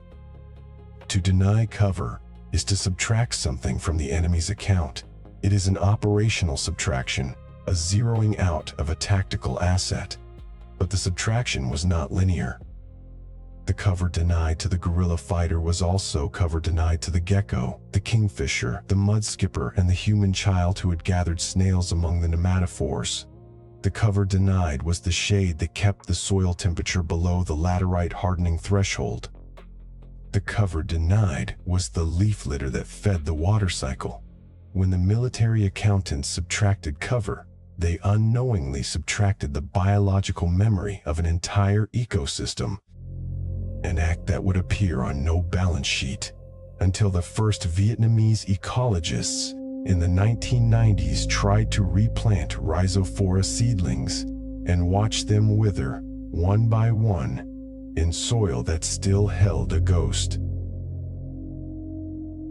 A single statistic buried in the annex of a 1983 United Nations Environment Program report measured the dioxin concentration in Mekong Delta sediment samples collected from sites sprayed between 1965 and 1969. The levels ranged from a few hundred parts per trillion in the surface mud to several thousand parts per trillion in the deeper anaerobic layers, where the absence of oxygen prevented any microbial breakdown. TCDD's half-life in such sediment, the report noted with clinical understatement, exceeds 1 century. The rain that had fallen without sound in 1967 was still falling in chemical effect when that report was typed. And it will still be falling when the grandchildren of the children born in the Delta villages walk along the shorelines and wonder why so little grows at the water's edge. The tactical gain that justified the flight lasted, at most, a few months. The time it took for the enemy to move to a different creek, a different forest, a different province. The ecological amnesia will outlast the memory of the tactical reasoning by a factor of roughly 1,000. The Vietnamese farmers who returned to the defoliated zones in the years after 1975 developed their own taxonomy of the damage. They called the hardened laterite crust Dan Bung Dao, a phrase that translates loosely as, "The earth has risen up as a scab." In the scraped clean areas where the riverbanks had turned to brick, they planted not rice, but a tough, fibrous grass that could pry a living from the mineral surface. And they waited. The waiting was not passive. It was a form of silent negotiation with the soil, a patience that had no name in the agricultural science textbooks brought over by American advisors during the war. The textbooks had chapters on fertilization, irrigation, and pest control. They had no chapter on the restoration of a seed bank that had been chemically burned out of existence. The farmers adapted by doing what the molecule could not anticipate. They carried seeds from inland forests, mixed them with buffalo dung, and pressed them into the cracks with their thumbs. The cracks, formed by seasonal contraction of the laterite, became a new architecture of planting. The scar itself, they discovered, could be turned into a grid of micro-gardens if you looked at it with a different kind of attention. The soil's memory was not entirely erased. It was just buried under a few centimeters of ceramic silence. And the silence could be broken with enough labor, enough time, enough humility. The rain without sound thus left behind not a single land, but two nested landscapes. The first landscape was the visible one, the red-brown flats, the dead snags of mangrove trunks bleached white by the sun, the empty crab burrows filling with wind-blown dust. The second landscape was the molecular one, invisible to any eye, visible only to a mass spectrometer in a laboratory 2 continents away, the chlorinated rings nestling one by one between the clay platelets. The picogram-level residues migrating up the food chain from sediment bacteria to shrimp to fish liver to the fatty tissue of the woman who gutted the fish at dusk by the river. The two landscapes overlapped and interacted, but they followed different clocks. The first landscape began its slow physical erosion with the monsoon rains.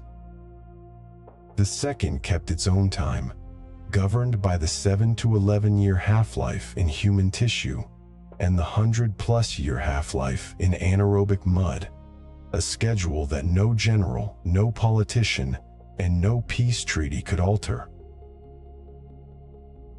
The strangest part of the entire proceeding was not that the chemical worked. It was that the chemical worked on both the plants and the people with the same molecular key. The auxin receptor that turned a mangrove leaf into a suicide note has no human counterpart. But the aryl hydrocarbon receptor that bound TCDD with its picomolar affinity sits in the cytoplasm of every mammalian cell, waiting for a ligand that evolution had never encountered until the chlorine-forged dioxins slipped into the world. The rain fell on the forest, but the locket fit was universal. The frogs that died in the creek and the fish that accumulated the contaminant in their liver lipids were not the target. They were the bystanders in a war between a human military force and a human insurgent force, a war that had, entirely by accident, discovered a molecule capable of speaking a chemical language that every organism on the planet could understand, but none could answer back. In the years after the spraying stopped, the sediment archive began to send its evidence upriver. The seasonal floods that surged through the Mekong drainage each monsoon resuspended the contaminated silt and spread it across rice paddies that were never on any spray mission target list. The dioxin migrated from war zone to food zone with the unthinking patience of a river. It was not a weapon anymore. It was a biogeochemical fact, as permanent as the monsoon cycle itself, and it embedded itself in the agricultural economy of the region so thoroughly that separating the war's chemical signature from the post-war soil chemistry became an actuarial problem rather than a scientific one. How do you assign a paternity to a cancer cluster when the father was a mist that disappeared a generation ago?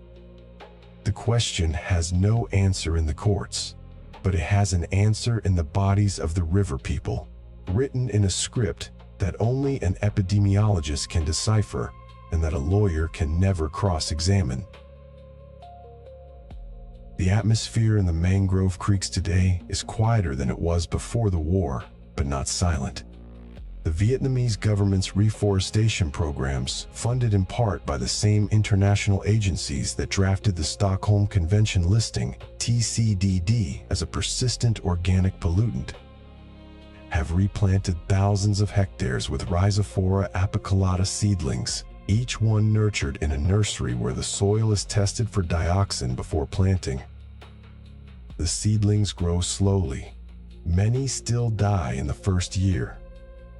But the ones that survive send down roots that eventually reach the uncontaminated layers beneath the burial horizon, and the tidal flushing gradually, incrementally, reduces the sediment concentration through dilution. A process that will take more than a century to reach a level that the ecosystem recognizes as safe. The frog calls have returned, though the species composition has shifted. The mudskippers still patrol the flats at low tide. The laterite crust, in the older sprayed zones, now supports a thin cover of ferns and grasses that have evolved their own tolerance to the residual stress, a slow, silent testimony to the fact that biological memory, unlike chemical memory, can sometimes rewrite itself. The rain without sound is, in the end, a story about the difference between what a molecule is and what a molecule does. As a structure, TCDD is nothing more than two benzene rings bound by two oxygen bridges, with 4 chlorine atoms attached at the lateral positions. It has no agency, no intention, no nationality. Its gravity lies entirely in its shape. A shape that happens to fit a receptor that happens to control how genes are read and how cells divide and how an embryo builds its neural tube. The molecule did not plan to fall on the Mekong Delta. It did not plan to persist in the sediment for a century. It simply existed in the barrels, in the spray tanks, in the mist, and then in the mud, a chemical coincidence that became a historical event. The rest was human choice, the choice to manufacture an impure herbicide, the choice to deploy it in a wet tropical ecosystem where the purification processes of ultraviolet light and microbial degradation operate too slowly to matter. The choice to keep spraying long after the internal health studies started to show strange things happening to the livers of the laboratory rats. Listen now to the recording of the C-123 taking off from the Saigon tarmac in the last year of the war. The engines spool up, the radial pistons hammering their low, synchronous beat.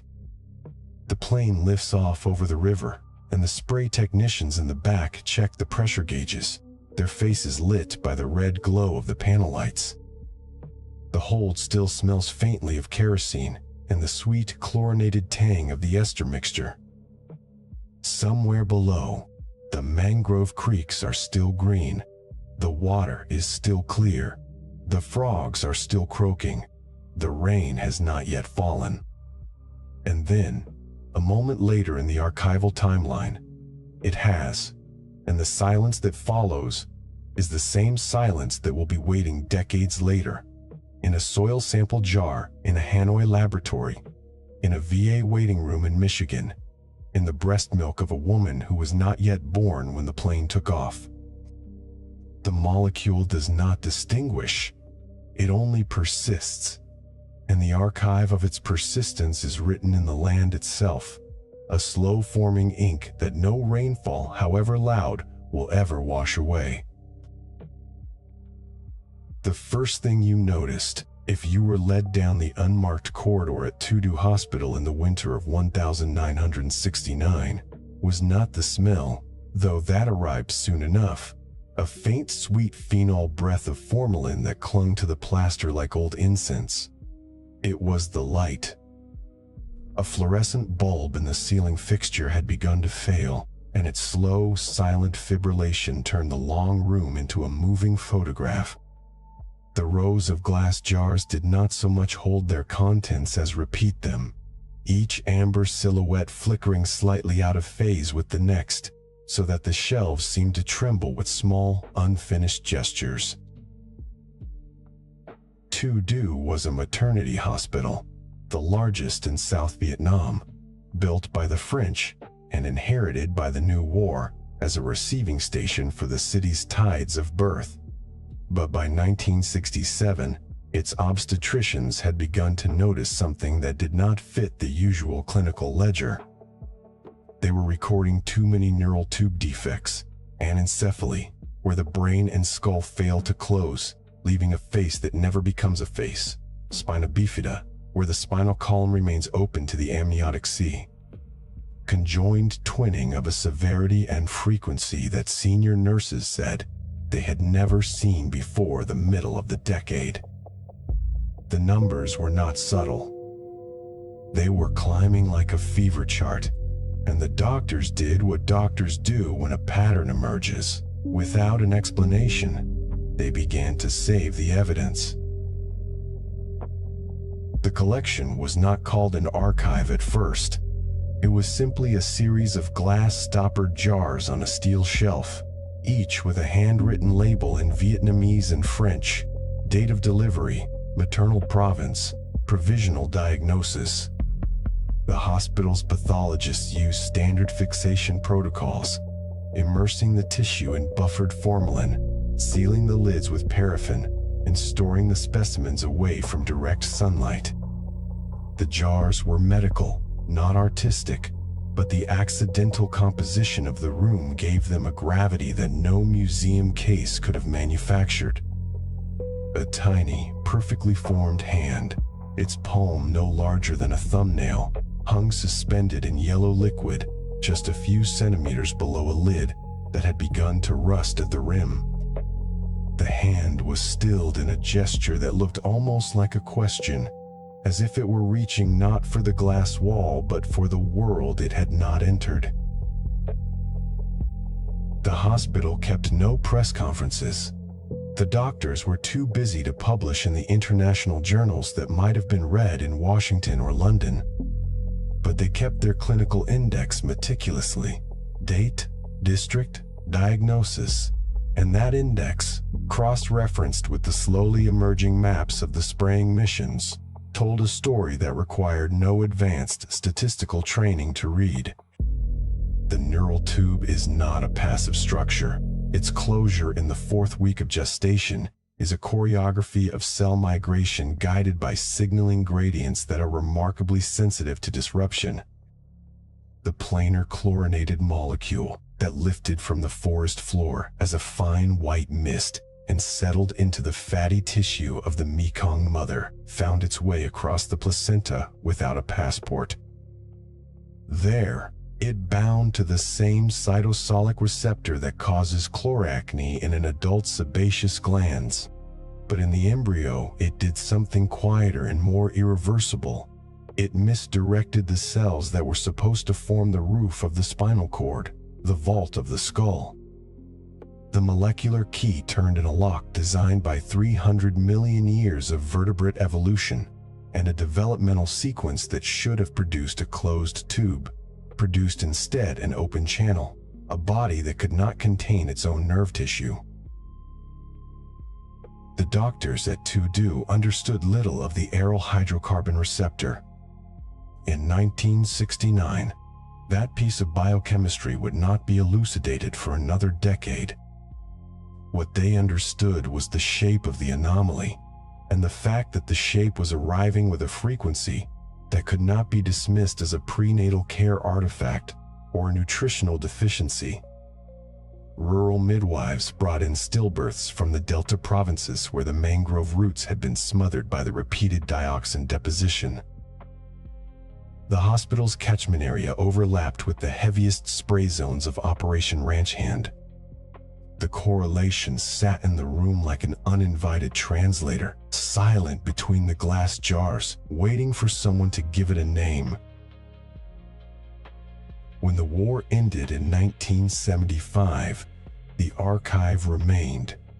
The international scientists who had come to study the environmental aftermath were initially interested, but the political economy of medical research shifted with the victors. Funding lines that might have supported a long-term birth defect registry in a reunified Vietnam dried up before the ink on the peace agreements had finished settling.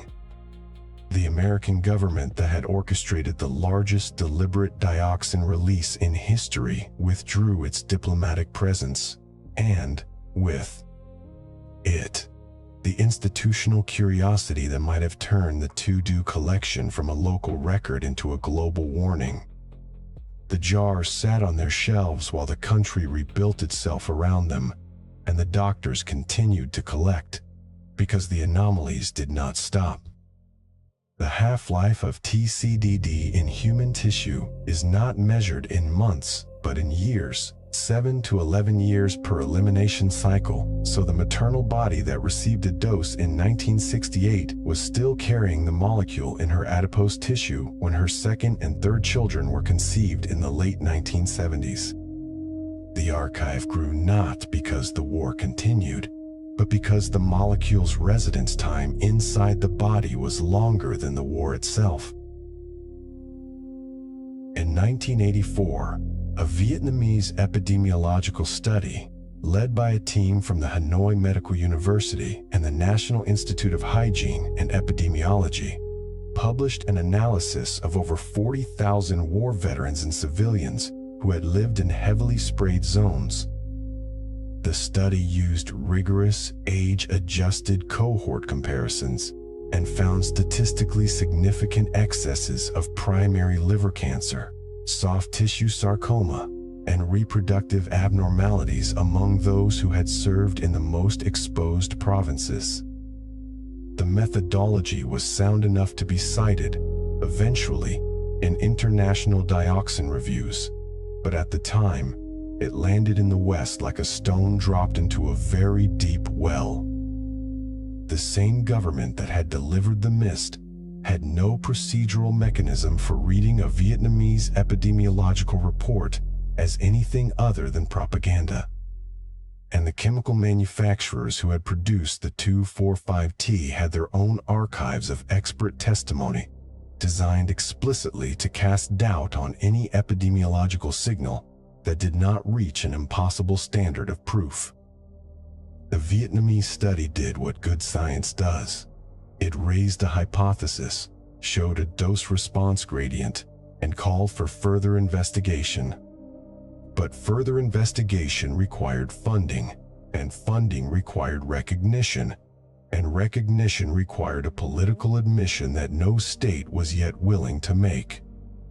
So the evidence from To-Do, and the data from the Hanoi cohort, and the later blood serum measurements that would eventually show elevated dioxin levels in breast milk from contaminated regions, all entered a kind of juridical twilight, a waiting room adjacent to the chambers of official truth, where the seats were filled with paper, but the doors were locked from the outside. The paradox of the jar archive is not that it was hidden. It was never hidden. Any journalist, any diplomat, any World Health Organization observer could have walked down that corridor and counted the jars. The paradox is that the collection constituted a complete medical index of a chemical crime, and yet it remained illegible to the institutions that had the power to read it. The same government that dropped the mist refused to read the index the hospital kept, so the evidence sat in formaldehyde, waiting for scientists who no longer had funding from the victors. The archive became a frozen conversation, a deposition no one had subpoenaed. What do you do with 1,000 specimens that prove a fact the world is not yet ready to acknowledge? The To-Do doctors continued their clinical work, delivering children with severe malformations, offering palliative care where surgery was impossible, recording new entries in the index each year. The collection itself became an anomaly within the hospital, a room that nurses avoided unless they had a specific reason to enter, a space that seemed to have its own climate, slightly cooler than the corridor outside, the air a fraction more still. The formaldehyde slowly yellowed the liquid in the older jars, tinting the specimens a deeper amber as the decades accumulated, so that the record of 1,967 and the record of 1,979 were physically distinct in color, a stratigraphy of weighting. Science, in its ideal form, is supposed to be the hearing of evidence in an unbiased chamber. But science is never practiced by chambers.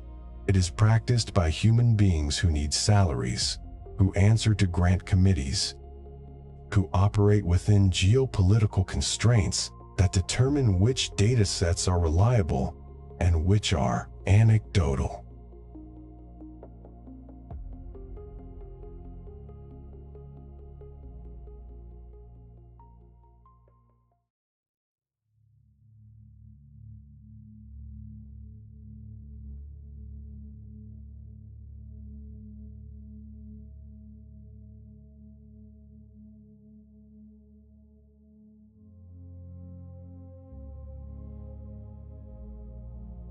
Because it lacked a control group that had never been exposed.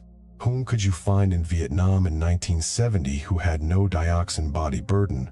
And because the documentation, while meticulous, was not randomized, not blinded, not designed for the courts that were already gathering in the United States to litigate the Agent Orange class action suits. The legal archive and the medical archive spoke different languages, and the chemical manufacturers knew exactly how to keep the translation incomplete. But the jars had no need of translation. They were not arguments, they were objects. A fetal spine split lengthwise, its open vertebral arches like the leaves of a book forced apart by a bookmark too thick for the binding. A conjoined twin pair, thoracopagus, sharing a single heart that had stopped before the first breath. A brainless cranium, the delicate facial bones intact, the eyes present, but the calvarium absent. A terrible architectural joke in which the roof was simply omitted from the blueprint. Every jar was a specific sentence in a language that required no grammar, only attention. And attention was precisely what the post-war settlement was designed to withhold. The 1984 study added another layer to the archive, a layer made of numbers rather than glass. 40,000 veterans is a large cohort by any epidemiological standard, large enough to separate signal from noise, large enough that the relative risks for liver cancer, 2 to 3 times the expected rate, and soft tissue sarcoma, 4 to 5 times, could not be explained away by smoking, diet, or viral hepatitis alone. The reproductive abnormalities, reported by female veterans and by the wives of male veterans, added a reproductive dimension that directly paralleled the fetal collection at 2-do. Chemicals that produced cancer in adults were also producing congenital anomalies in the next generation. A 1-2 punch that toxicology had predicted, but epidemiology had struggled to confirm. The Vietnamese study was confirming it, in a population that had been ground zero. But ground zero, it turned out, was also a place whose data could be cordoned off by the simple expedient of calling the investigators insufficiently independent. The archive waited, because the victors had no funds. The room with the flickering bulb stayed almost unchanged until the early 2000s, when a new generation of international researchers began to revisit the Vietnamese dioxin literature with better analytical tools, high-resolution mass spectrometry that could measure TCDD in parts per trillion, genomic studies that revealed the aryl hydrocarbon receptor's role in neural crest cell migration, and the 2-do collection was suddenly legible again, not as a legal exhibit but as a biological Rosetta Stone. The same planar angel that floated in the electron micrograph, the same key that fit the lock in every human cell, had been writing its signature into the developing nervous system of an entire generation of Vietnamese children. The evidence had been there since 1967, sealed under paraffin, labeled with a mother's district, waiting for a reader who could see that the hand preserved in amber was not a curiosity but a letter. The archive's last page is not yet written. New presumptive conditions are still being added to the American Veterans Benefit List, and new birth defect surveillance studies in Vietnam continue to show elevated rates of hydrocephalus, cleft palate, and neural tube defects in the children of individuals who lived through the spraying. The molecule's half-life in the body is finite, but the epigenetic echoes may be longer, and the environmental reservoir of dioxin in the Da Nang sediment was only capped and baked into oblivion a decade ago. The to-do jars, some of them, have been moved to a modern storage facility. With climate control, others remain in the old corridor, their labels fading, their lids still sealed. The light still flickers, because hospitals in a developing country have more urgent maintenance priorities than a room that is, in a sense, already a memorial. You could stand there now, if the hospital permitted it, and hear the quiet that the fluorescent bulb has been keeping all this time. A quiet that is not peaceful but attentive. The pause in a conversation that was never allowed to finish. The archive does not demand a verdict.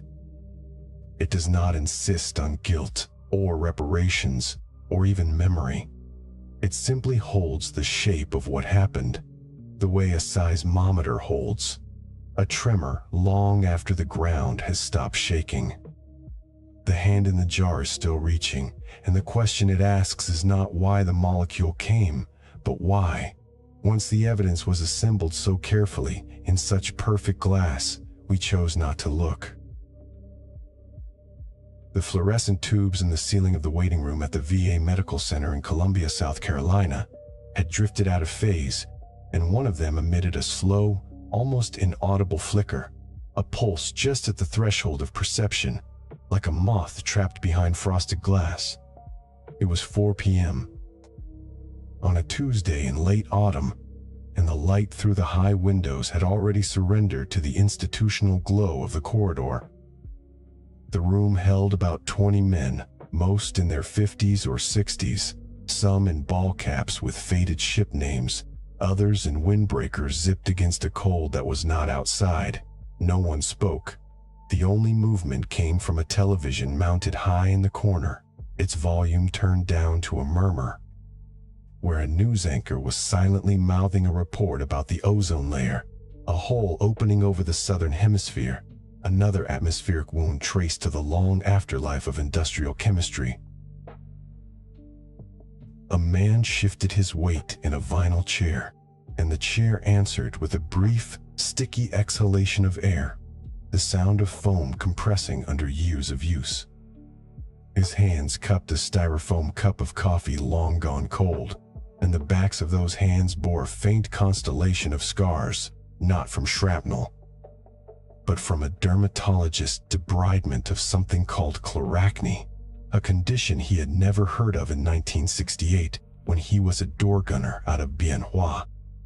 The coffee had stopped steaming, but he held it anyway, because holding something warm in a waiting room was a form of civilian camouflage.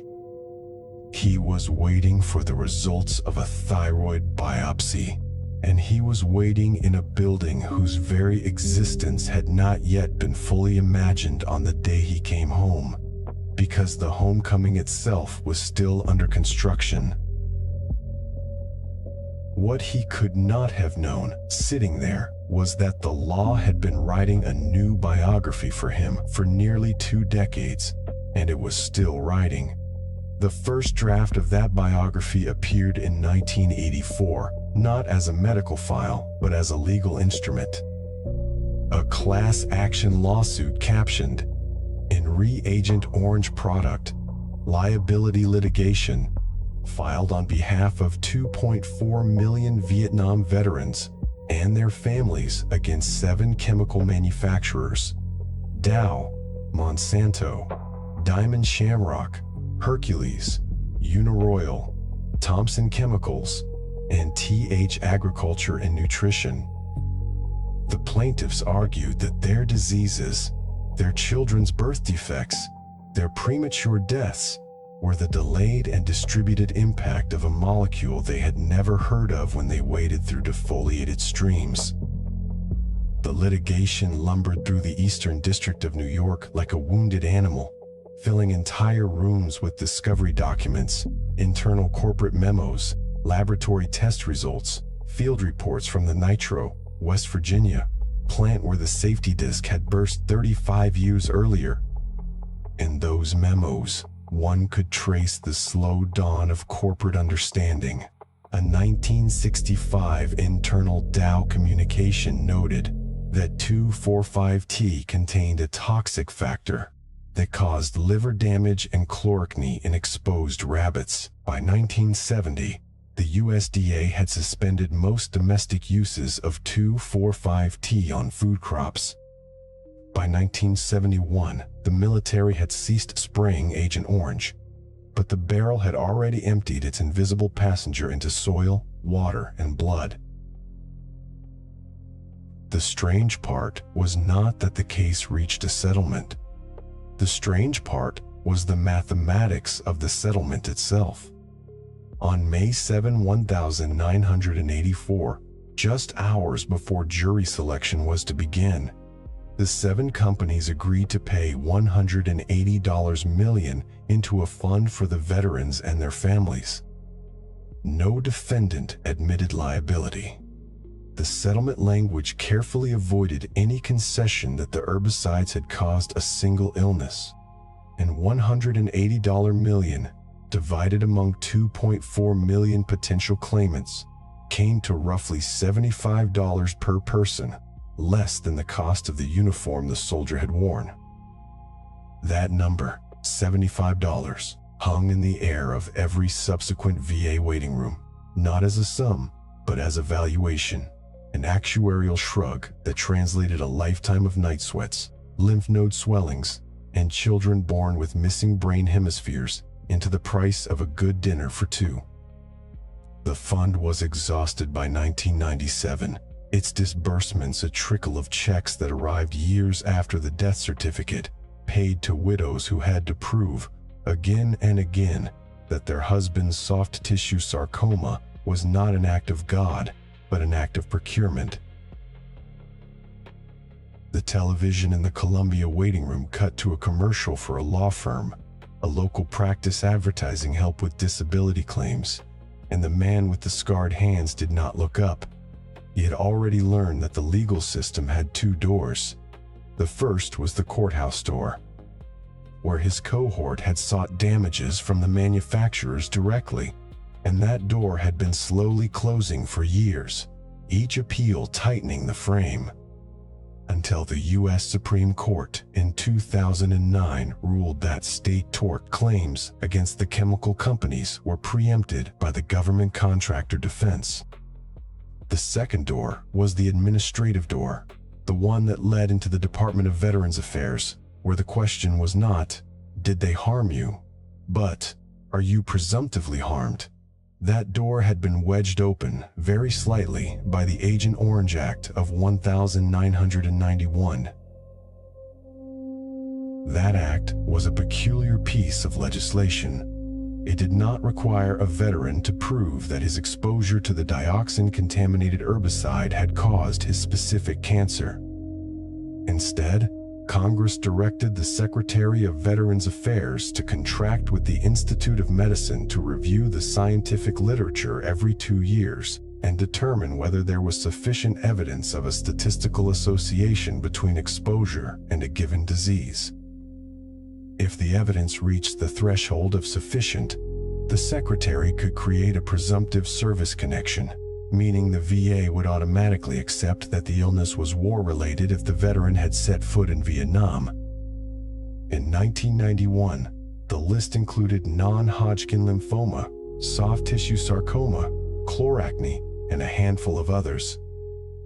By 2010, it included type 2 diabetes, a disease that afflicts millions of Americans and whose link to dioxin was debated in committee rooms in Washington, as if the human pancreas were a policy variable. By 2022, hypothyroidism and bladder cancer were added.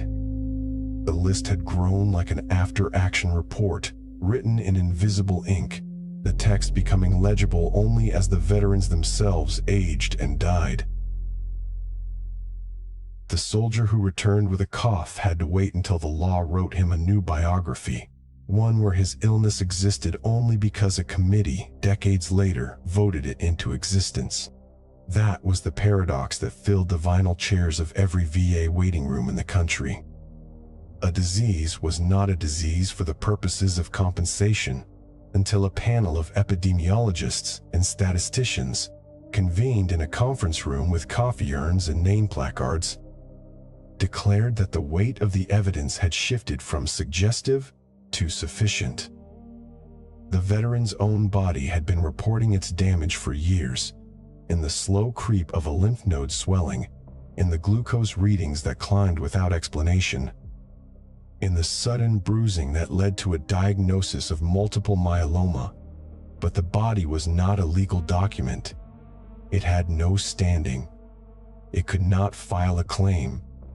It could only wait for the administrative translation to catch up, a translation that sometimes arrived 6 months after the funeral. The process had a bureaucratic texture that felt, to the men who lived inside it, like a second war. The compensation and pension examination was a ritualized encounter in which a VA physician, often a contractor, filled out a disability benefits questionnaire.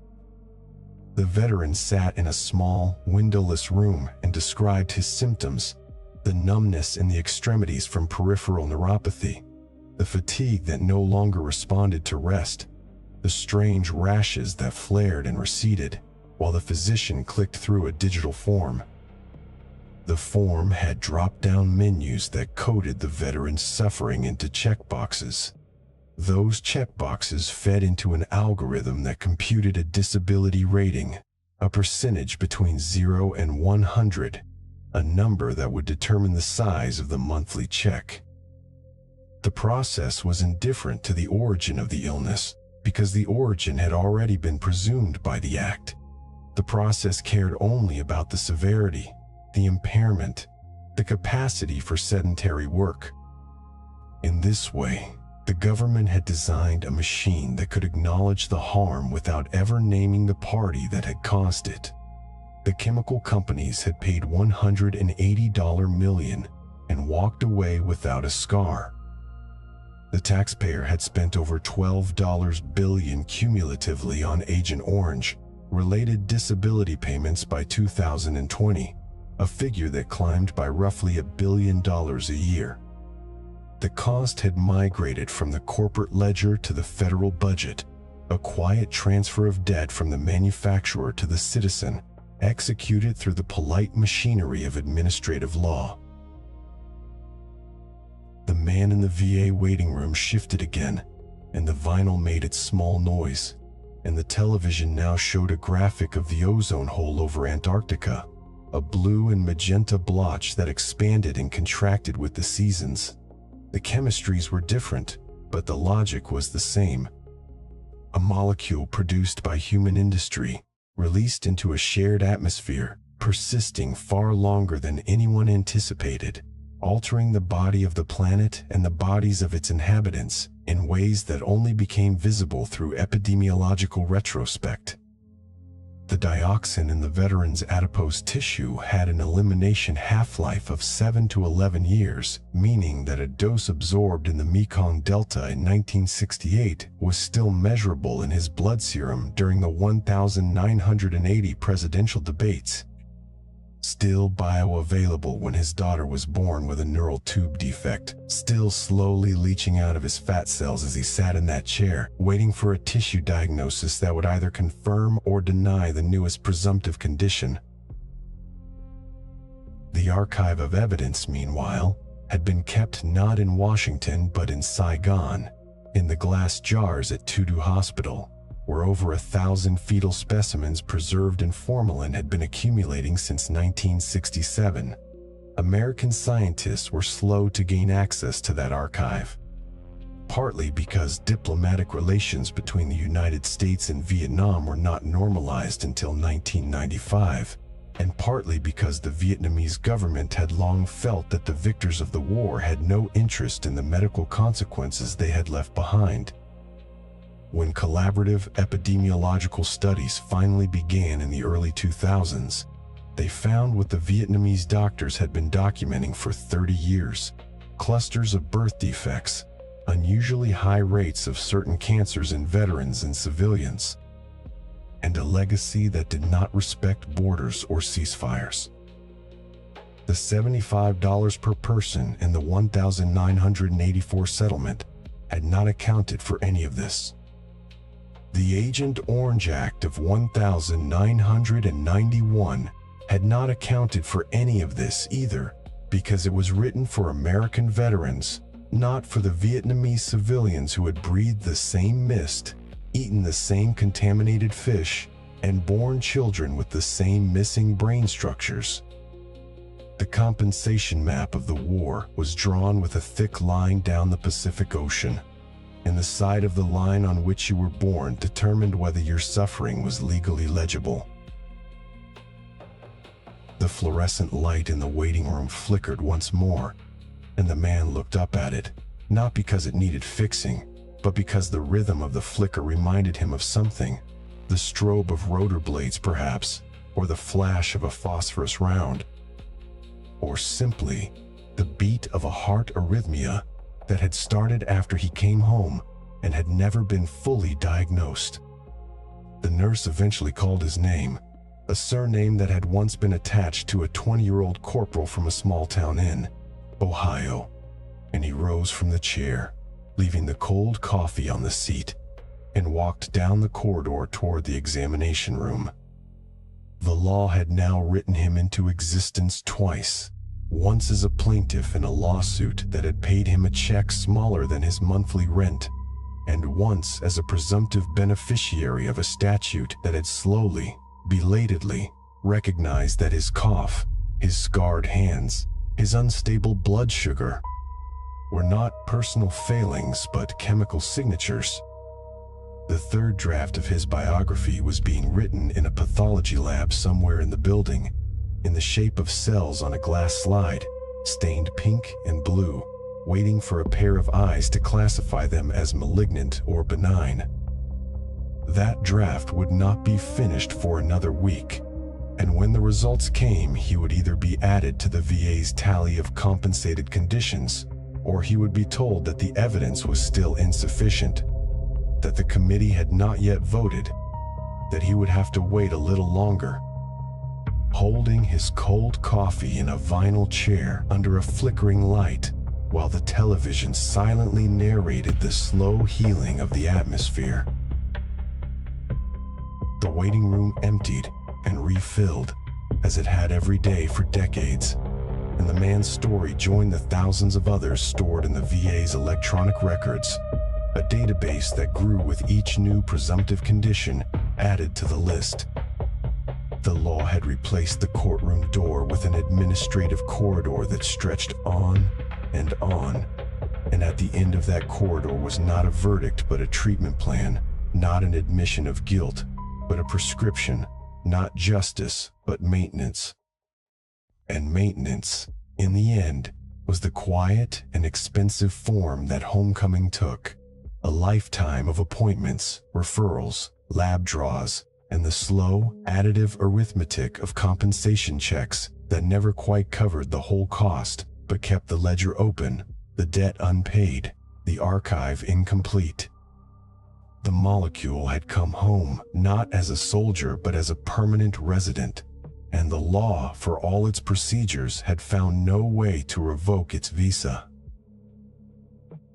The chapter begins not with a gavel, but with the smell of old paper and the faintest catch of mildew in a climate-controlled law firm archive long after the partners have gone home. A single cardboard box sits on a laminate table, its corners softened by years of being pulled from a high shelf. The spine of each manila folder inside is cracked and beige from acid migration, a slow chemical burn that began the moment the ink dried on the first plaintiff's signature, a signature scrawled in a VA hospital bed in 1979. The pen was a cheap ballpoint, the paper government issue. Neither was meant to last 4 decades. Outside, the city is quiet. The cleaning crew won't arrive until midnight. A fountain pen scratches across a check ledger in another room. A clerk in the firm's trust accounting department, still reconciling disbursements from a fund that was supposed to close in 1997. The figures don't balance neatly. They never did. Beside her elbow, a metal filing cabinet drawer slides shut with that particular low, resonant thud that only steel and legal paper can produce. The sound does not echo. It gets absorbed by the thousands of other files waiting their turn. That sound is the true starting point for the story of how America paid for Agent Orange, or rather, how it didn't, until the bill grew so large it had to be broken into installments and drawn, without a signature, from a different account entirely. In 1984, after years of procedural skirmishes, a class-action lawsuit on behalf of 2.4 million Vietnam veterans and their families reached a settlement. The chemical manufacturers, Dow, Monsanto, Hercules, and others, agreed to pay $180 million into a victims' compensation fund. No one admitted liability. No one conceded that dioxin had caused the soft tissue sarcomas, the chloracne, the miscarriages, the children born with neural tubes that never closed. The settlement was a lawyer's construct, a number large enough to quiet the headlines, small enough to survive a cost-benefit analysis. Divided by the estimated number of exposed veterans, it came to about $75 per person, roughly the price of a decent pair of boots in 1984. The fund was designed to be finite, a single pool of money distributed according to disability ratings with a strict cutoff date. Veterans who developed symptoms after the claims deadline would find no door to knock on. Those whose cancers took 20 years to surface, which for dioxin-induced non-Hodgkin lymphoma is biologically typical, were invisible to the settlement's logic. The law had built a room, placed a sum of money inside, and locked the door on a timer. The timer ran out in 1997. The fund reported zero balance. Thousands of veterans who had yet to file a claim, or whose conditions had not yet been recognized, were left holding a receipt from a store that had closed. But the molecule does not obey a settlement agreement. TCDD, with its angel wing profile and picomolar affinity for a receptor deep inside every human cell, does not process legal language. Its elimination half-life in the body is 7 to 11 years.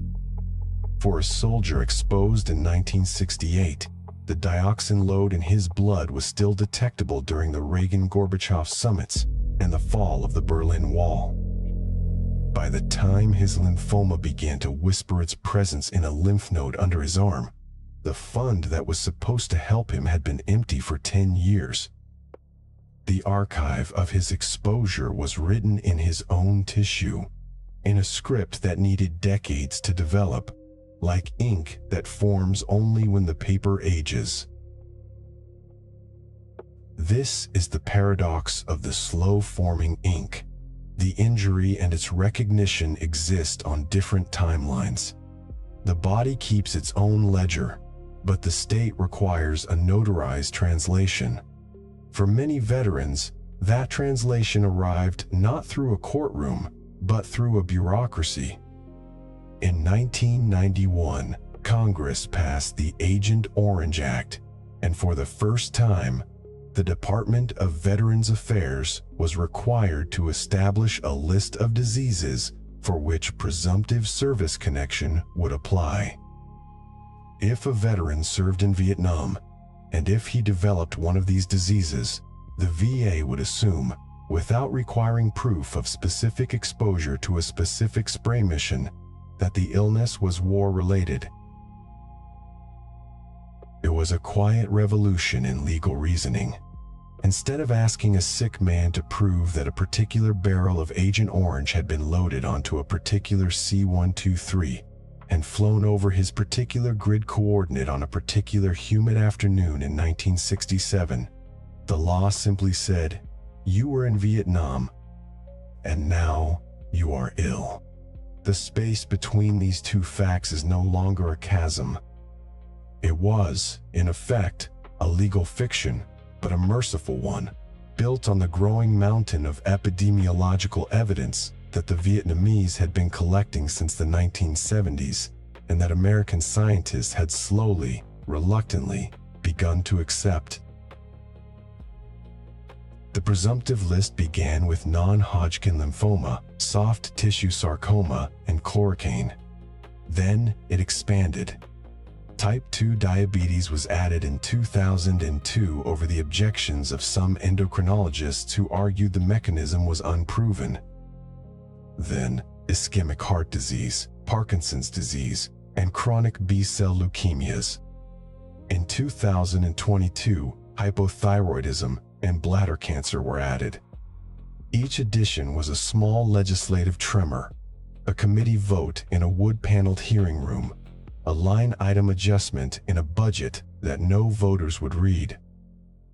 But the cumulative effect was a slow, seismic shift in how the nation acknowledged the damage. By 2020, the Veterans Benefits Administration had spent over $12 billion on Agent Orange-related disability payments. $12 billion, a figure that continues to climb because the veterans continue to age and the diseases on the presumptive list continue to manifest. And the children and grandchildren of exposed veterans in both the United States and Vietnam continue to be born with anomalies that can't yet be fully attributed because the data are still being formed. That $12 billion is not a settlement. It is not an admission of guilt. It is an annuity drawn on bone marrow, thyroid, and lymph. Every month, a computer in a federal processing center in Martinsburg, West Virginia, cuts a batch of electronic transfers to veterans whose blood is still paying out the war's debt. The money moves silently, without a single check ledger being inscribed by a fountain pen. The ink is digital now, but the underlying arithmetic is unchanged. A disability rating of 10% equals a certain dollar figure. 100% equals a larger figure. A surviving spouse receives a smaller amount. The table is actuarial, precise, and utterly indifferent to the fact that there is no dollar figure for a man who cannot lift his grandchild because the soft tissue sarcoma took the muscle in his shoulder. The strangest chapter in this slow-forming accounting, however, was not written by the VA. It was written by the United States Supreme Court in 2009. For decades, separate from the veterans' class action, individual plaintiffs and groups had attempted to sue the chemical manufacturers under state tort law, negligence, product liability, failure to warn. These were not claims for disability payments from the government. They were claims against the corporations that had synthesized the 2,4,5-T and shipped the drums with the orange stripe. The lawsuits argued that the manufacturers knew or should have known about the dioxin contamination and failed to warn the users or protect those living downwind. In 2009, the Supreme Court closed that door. The ruling held that state tort claims against manufacturers of Agent Orange were preempted by the federal government contractor defense. The logic went like this. The manufacturers had supplied the herbicides under a wartime contract with the Department of Defense in accordance with military specifications. The government was aware of the dioxin issue and had made the decision to proceed. Under the federal contractor defense, a supplier who complies with the government's design cannot be held liable under state law. The responsibility, therefore, lay with the government that ordered the spraying, and the government had already set up a compensation scheme through the VA. The ruling was legally coherent. It was also a door closing on the last corridor of mass litigation accountability. The archive of federal court decisions, accessible through a Pacer account, now contains opinions that describe in neutral prose how the discretionary function of the military shields the contractor who provided the herbicide. The opinions do not mention the glass jars at Tudu Hospital, or the laterite bricks in the Mekong Delta, or the child with the underdeveloped eyes born in Bien Hoa 20 years after the last plane left. The law is selective in its reading, it must be, to function.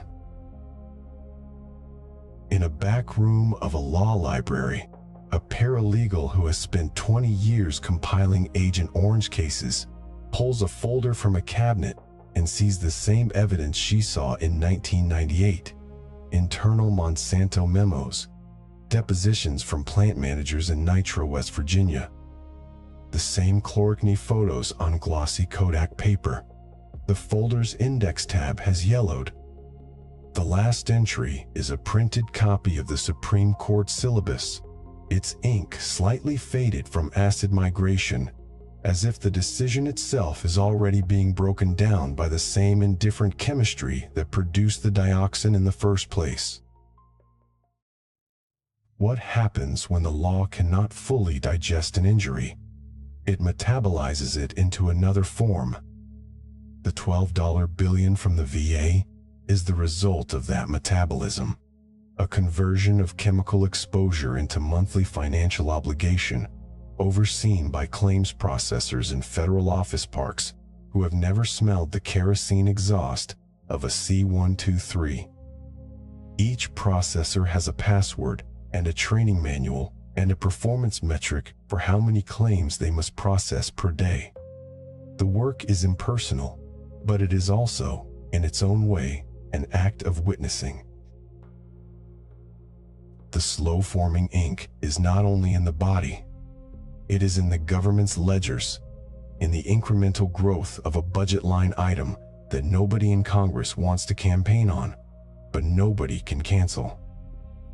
It is in the actuarial tables that now price the long tail of a 1960s defoliation program into the year 2065, when the last exposed veterans will be in their 90s and the VA will still be cutting checks for hypothyroidism medication.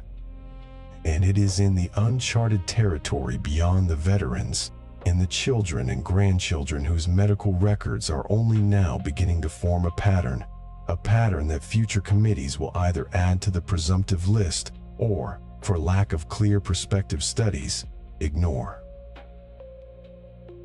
There is a moment in every long accounting when the numbers stop being numbers and become a biography. For one veteran, the biography might read, his first lymphoma appeared in 1992, 6 years before the settlement fund ran dry, but he was told it was unrelated and he didn't file. His second, a different lymphoma, came in 2005, and by then the presumptive list included it. He received a 100% disability rating, which meant a monthly payment of $3,000, which allowed his wife to quit her job and care for him during chemotherapy. The payment did not reverse the tumor. It merely recognized that the tumor had a prior address, a grid coordinate in central Vietnam, a chemical signature on a barrel that had been unloaded on a Tuesday in March. The check arrived as a direct deposit, with a memo code that only the VA's computer can interpret. The archive does not forgive, but the ledger does not close. Even as the last mass litigation door shut in 2009, the administrative machinery kept turning, adding diseases, adjusting payments, extending the arc of recognition further into the future. The sum spent now exceeds the 1,984 settlement by a factor of 66, and that is counting only the American veterans. The Vietnamese, through a separate fund and separate bilateral negotiations, have received a much smaller fraction. The Da Nang Thermal Desorption Project cost $110 million, a one-time capital expense, not an annuity. For the million Vietnamese disabled by dioxin-related conditions, there is no monthly check. The law firm Archive at Night holds both stories in the same cardboard box, the ledger of what was paid, and the much thicker file of what was not. The fountain pen scratch the clerk heard earlier was her marking a final disbursement from a sub-account related to a 1990s supplemental settlement that few remember. She puts the cap on the pen, closes the check ledger, and places it in a drawer. The drawer slides shut with a sound that, in a room full of closed cases, sounds exactly like a case being closed. But out in the world, the ink is still forming, still darkening, still waiting to be read. The first cut into the ground at Da Nang Airport did not look like a funeral. It looked like road construction. An orange excavator, caterpillar yellow, rust streaked from the coastal salt, dipped its claw into the red laterite beside the runway's western taxiway. The soil came up in wet, heavy slabs, the color of oxidized iron, the consistency of clay that had been compacted by decades of aircraft weight. A fine diesel haze hung over the pit. A few Vietnamese workers in hard hats and paper masks stood at the edge, watching the bucket swing. It was 5:47 a.m. On a Tuesday in 2012, the first commercial flight of the day, a Vietnam Airlines, a 321 from Hanoi, banked over the South China Sea and lined up for approach, its landing lights cutting the dawn like a slow flare. The soil the claw was lifting contained 2,378 tetrachlorodibenzodioxin.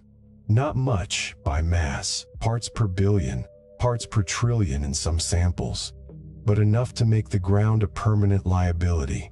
Enough to make a child born downriver carry a spinal column that never fully closed. Enough to make the U.S. government, 40 years after the last ranch hand sortie departed this runway, sign a check for $110 million to dig the poison out of the earth and cook it to ash. The formal name of the process was in-pile thermal desorption.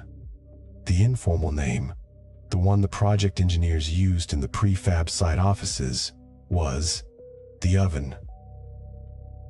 The logic was straightforward in the way that chemical engineering often is when you have enough money and enough heat. You excavate the contaminated soil. You screen it for unexploded ordnance, because this is central Vietnam, and the war left more than dioxin in the ground. You feed it into a rotating steel cylinder, a kiln 30 meters long, and you raise the temperature to 335 degrees Celsius. At that threshold, the chlorine-carbon bonds that make TCDD so stubborn, the molecular architecture that gives it a half-life of a decade in human fat and a century in river sediment, begin to crack. The rings unzip. The angel's wings. If you remember the electron micrograph from the toxicology textbooks, fold and break. What emerges is carbon dioxide, water vapor, hydrochloric acid scrubbed through a lime bed, and a pile of clean, sterile laterite the color of ground brick. The soil is dead, but the poison is deader. The strange part was not that the technology worked. Thermal desorption had been used on PCBs and creosote and refinery sludge for years. The strange part was that it took until 2012 to apply it to the place where the planes took off and landed. Da Nang was the busiest U.S. airbase in South Vietnam during the war. its fuel tanks, its mixing stations, its drum storage yards. These were the loading points for the defoliant that fell on the Ashao Valley, on the mangrove forests of the Kamal Peninsula, on the rice paddies of Quang Ngai. After 1971, when President Nixon ordered the spraying halted, the base kept operating. The barrels were shipped away or buried. The concrete pads were hosed down. The jungle crept back along the perimeter fence. Commercial aviation returned. Tourists arrived with suitcases and sunblock, bound for the beaches of Hoi An. And underneath the asphalt, underneath the taxiway markers and the approach lights, the dioxin sat in the soil like an unpaid invoice in a locked drawer. Everybody knew it was there. The Vietnamese government had been sampling the mud since the early 1990s. International conferences had been held. Reports had been published. The bill had been read aloud repeatedly. But the reading is not the same as the settlement. By the time the Da Nang project broke ground, the Vietnamese Red Cross had been keeping its own count for 2 decades.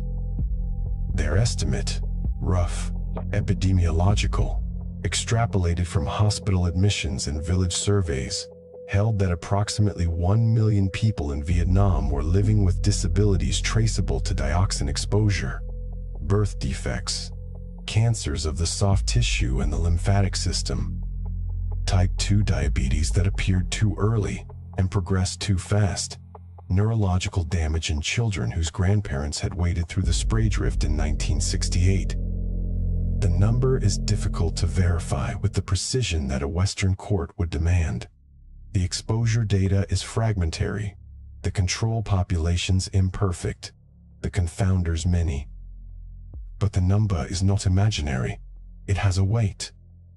You can feel it in the corridors of Tu Du Hospital in Ho Chi Minh City, where the jar archive, those rows of glass vessels filled with pale yellow formalin and suspended fetal forms, now sits behind locked cabinets, still accessible to researchers with the right credentials.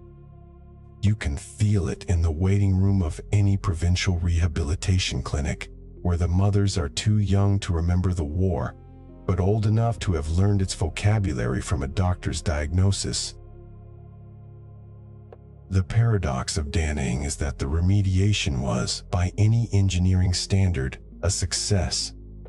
The project excavated 132,000 cubic meters of soil and sediment, enough to fill 50 Olympic swimming pools. The treatment reduced dioxin concentrations to below 150 parts per trillion in the clean soil and below 600 parts per trillion in the remediated sediment, thresholds the Vietnamese Ministry of Natural Resources and Environment deemed safe for unrestricted use. The U.S. Agency for International Development issued press releases with photographs of the steam plume rising from the treatment stack, clean and white against the tropical morning. Diplomatic cables noted the milestone in bilateral cooperation. The runway, which had briefly been closed to accommodate the excavation, reopened to full commercial traffic. Jets now taxi over the same ground where the C-123s once lined up, their wing tanks full of Agent Orange, their crews logging another sortie in a war that was already starting to lose its name. But the burial metaphor will not stay buried. The $110 million that paid for the thermal desorption, drawn from U.S. taxpayer funds, appropriated through Congress, disbursed through contractors with names like TerraTherm and Chi2 M Hill, was spent on a single site. Da Nang was the worst, or at least the worst that both governments could agree to formally call the worst. 2 other former U.S. air bases, at Bien Hoa and Phu Cat, have since been added to the remediation list, with Bien Hoa requiring an estimated 3 times the volume of soil treatment and a projected cost that will make Da Nang look like a down payment. The cleanup map, if you draw it honestly, still has large blank spaces. The A Shao Valley, once a dense triple canopy jungle and now a sparse scrubland recovering in slow motion, has no major international remediation project. The mangrove creeks of the Mekong Delta, where the dioxin-laced sediment settled into the anaerobic mud and stabilized for decades, have no thermal kiln waiting at the river mouth. The cost, if anyone attempted a full accounting, would not be measured in the hundreds of millions. It would be measured in the billions, and the billions would still not include the line item for a mother's lost wages, while she sits in a clinic holding a child whose neural tube never fused, in a province that the defoliant touched in 1967. The molecule, in this sense, outperformed every budget. The war had an official end date, April 30, 1975, the fall of Saigon, the helicopter evacuation from the embassy roof. The herbicide had a manufacturing end date, 1971, the last production run of 2,4,5-T with its unavoidable dioxin impurity. But the metabolism of the molecule and the metabolism of the state move at different speeds. The state could sign a check in 2012 and call the project complete. The Vietnamese Red Cross could issue its estimate and watch it grow by another few 100,000 cases while the check was still clearing. The thermal desorption stack could vent its clean steam into the dawn and cool to silence. And the soil underneath the new asphalt could be certified clean, safe, remediated, a tombstone over a chemical that no longer existed in that patch of earth. What the tombstone does not list is the asymmetry. The U.S. veterans who served in the sprayed zones eventually received, through decades of legal and legislative struggle, a presumption of service connection for their cancers, their neuropathies, their children's spina bifida. The Agent Orange Act of 1991, with all its bureaucratic friction and delayed implementation, created a pipeline from diagnosis to disability compensation that, by 2020, had disbursed over $12 billion cumulatively. The Vietnamese civilians who breathed the same mist, drank from the same poisoned wells, and gave birth in the same contaminated watersheds received no such presumption. The $110 million Da Nang project was a bilateral agreement between two governments, not an admission of liability. The chemical companies that manufactured the herbicide, Monsanto, Dow, Hercules, Uniroyal, Thomson Hayward, had long since closed the door on mass tort litigation, shielded by the U.S. Supreme Court's 2009 ruling that federal contractor defense preempted state claims. The archive kept by the Vietnamese doctors, the epidemiological studies published in low circulation journals, the photographs of children with missing limbs and fused eyelids in the to-do collection, these formed a different kind of ledger. It was meticulous, it was legible, but it had no column for compensation. The excavator claw at Da Nang made no distinction. It lifted the soil that contained the dioxin that came from the drums that were painted with the orange stripe that denoted the 1-to-1 mixture of 2,4-D and 2,4,5-T that was loaded onto the aircraft that took off from this exact runway. It did not ask whose skin the dioxin had entered, whose sebaceous glands it had inflamed into chloracne, whose aryl hydrocarbon receptors it had activated in a chain of gene transcription that ended, 40 years later, in a soft tissue sarcoma diagnosis in a district hospital without a functioning oncology ward. The claw simply bit into the red laterite, swung east toward the kiln, and dropped its load onto the conveyor belt. The belt carried the soil into the rotating cylinder. The cylinder heated it to 335 degrees Celsius. The dioxin decomposed. The steam rose. The sun came up. There is, in the project documentation, a photograph that the USAID team took from the observation platform near the treatment stack. The platform is empty. The steam plume is backlit by the low morning sun, a column of white vapor rising over the blue water of the bay. In the distance, the green hills of the Sun Trao Peninsula are half shrouded in the marine haze that the Vietnamese call Mùa Sunge, the season of mist. The photograph is quiet. It could be an image from a corporate sustainability report or an engineering journal. But if you know what the stack is burning, not just soil, but the molecular ghost of a war that ended before the photographer was born, the quiet becomes difficult to separate from the weight. The weight of the excavation cost. The weight of the 1 million disabled. The weight of the fact that the most expensive burial in the war was not a soldier, but a molecule, interred at taxpayer expense under a runway that now hosts commercial jets full of tourists. The tourists do not see the steamed soil. They land, they collect their bags, they board buses to the Marble Mountains and the Cham Museum and the tailor shops of Hoi An.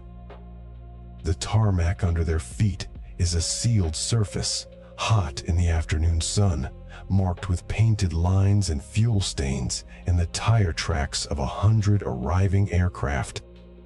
Beneath it, 90 feet down in some places, the cleaned laterite sits sterile and inert, a buried geological layer waiting for the next epoch of researchers who might core sample it and find, in the ash, the faint chemical signature of a remediation. The budget line that paid for that burial has been closed. The invoices have been filed. The diplomatic milestone has been commemorated. But the ledger, the real one, does not close so cleanly. The kiln has been dismantled. The orange excavator has been moved to Bien Hoa, where a new pit is being dug near the old aircraft parking apron, where the dioxin concentrations are higher and the volume of contaminated soil is larger, and the cost estimate has not yet been fully settled. The steam will rise again at a different location with a different sunrise behind it. The invoice will grow longer, and somewhere in a provincial clinic, a child whose spinal column did not close properly in the womb will be lifted onto an examination table by a mother who was born in 1975 and who has never seen an orange-striped barrel, but whose blood serum, if anyone had the budget to test it, would show a TCDD level that should not be there. The molecule, having been buried under asphalt at Da Nang, will have already moved on. The refrigerator hum was the only sound in the kitchen. A low, steady cycle that had become indistinguishable from silence. At 3 a.m, under a single bare bulb, the room existed in a kind of clinical stillness.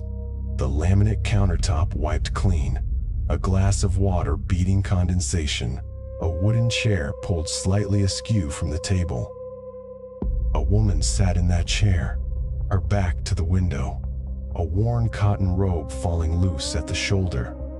The infant at her breast fed with the blind, rhythmic peace of a body that had not yet learned to expect anything but nourishment. Outside, somewhere in the dark, a garbage truck's compactor whined and bled into the night air, a mechanical groan that rose and fell like a distant foghorn from a direction impossible to pinpoint. The child was receiving, in that milk, exactly what evolution had designed, a perfect suspension of fats, proteins, antibodies, and trace elements calibrated to the needs of a rapidly assembling human nervous system. And with each swallow, the child was also receiving a chemical that had no business being there, 2,3,7,8-tetrachlorodibenzodioxin, the same molecule that had once drifted as a ghost through the steel catwalks of Nitro, West Virginia, and later settled as an invisible passenger over the mangrove creeks of the Mekong Delta.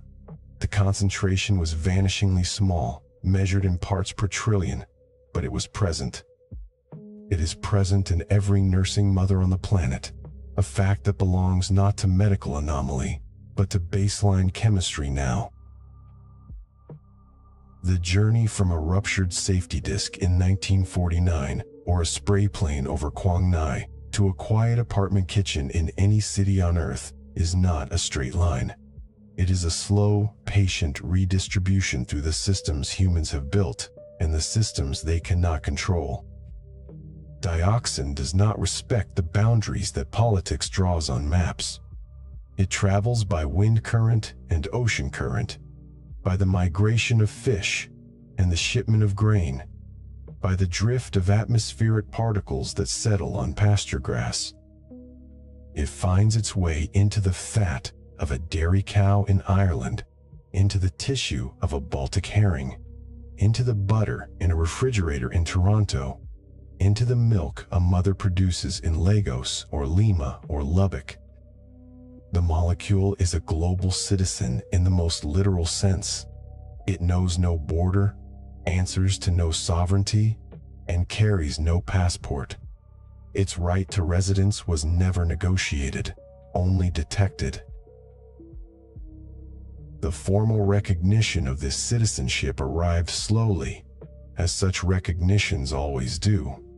In 2001, diplomats gathered in Stockholm to finalize a treaty on persistent organic pollutants, a class of chemicals that had been accumulating evidence of long-range harm for decades. The list they drafted became known as the Dirty Dozen, 12 compounds that would be subject to global restriction or elimination. The roster included pesticides like DDT and aldrin, industrial chemicals like polychlorinated biphenyls, and the unintended byproducts of combustion in chlorine chemistry. Among the byproducts, TCDD occupied a special category of infamy. Unlike a pesticide deliberately sprayed on a field, dioxin had never been manufactured for use. It was a mistake, a trace contaminant, a thermal accident. Yet its toxicity was so profound, its persistence so tenacious, that it had earned a seat at the table alongside chemicals that were produced by the tanker load. The scientific basis for the listing was not built on a single disaster, but on a mosaic of studies that spanned 3 decades and 4 continents. TCDD, researchers had learned, is hydrophobic and lipophilic. It flees from water and seeks out fat. In soil, it binds tightly to organic matter and can remain intact for a century or more before sunlight and microbial activity begin the slow work of dismantling its ring structure. When rain washes dioxin-bearing soil into a river, the molecule does not dilute into the water column. It absorbs to suspended silt and organic detritus, which settle in slow-moving stretches where bottom-feeding organisms ingest it. From there, it moves up the food web, from caddisfly larvae to minnows, from minnows to predatory fish, from fish to osprey, seal, or human. At each step, the concentration magnifies, a process called biomagnification, because the molecule resists metabolic breakdown and accumulates in fatty tissue with an elimination half-life measured in years. A trout in a lake downstream from a paper mill can carry a body burden of dioxin thousands of times higher than the concentration in the water it swims in. A nursing mother at the apex of her own food web concentrates what the web has already concentrated. The presence of dioxin in breast milk was first reported in the late 1970s, a discovery that arrived with the weight of a quiet medical heartbreak. The very fluid that had been the symbol of an unspoiled maternal bond turned out to be an inadvertent archive, a biological record of industrial and military decisions made before the child's grandmother was born. Epidemiologists in the Netherlands, Germany, Japan, and the United States began measuring TCDD levels in milk samples, developing careful protocols to avoid contamination of the samples themselves. The numbers were minute, picograms per gram of lipid, but they were consistent, and they correlated with dietary exposure patterns, higher in populations that consumed large amounts of fatty fish or dairy, lower in populations that ate mostly vegetable-derived fats. Yet no population tested showed a true zero. The molecule had become, in effect, a chemical signature of the late 20th century, as ubiquitous as the background level of carbon-14 left by atmospheric nuclear testing. The Stockholm Convention did not outlaw dioxin directly, because dioxin is not a product that can be banned. Instead, the treaty obligated signatory nations to reduce total environmental releases by controlling the processes that generate it: municipal waste incineration, hazardous waste combustion, metal smelting, and the chlorine bleaching of wood pulp for paper. The incineration problem was particularly knotty. When household trash, a plastic bottle, a bleached coffee filter, a vinyl shower curtain, trace salt from food scraps, burns at suboptimal temperatures in a municipal incinerator or, worse, in a backyard barrel, the chlorine atoms and carbon fragments recombine in the cooling flue gas to form dioxins and furans. The backyard barrel, that emblem of rural self-sufficiency, turned out to be one of the most efficient dioxin generators per ton of waste burned, a fact that no homeowner suspected while stirring the embers on a fall afternoon. The paper industry underwent its own reckoning. For decades, the standard process for whitening paper pulp relied on elemental chlorine gas, which reacted with lignin residues to produce an array of chlorinated organic compounds, including TCDD.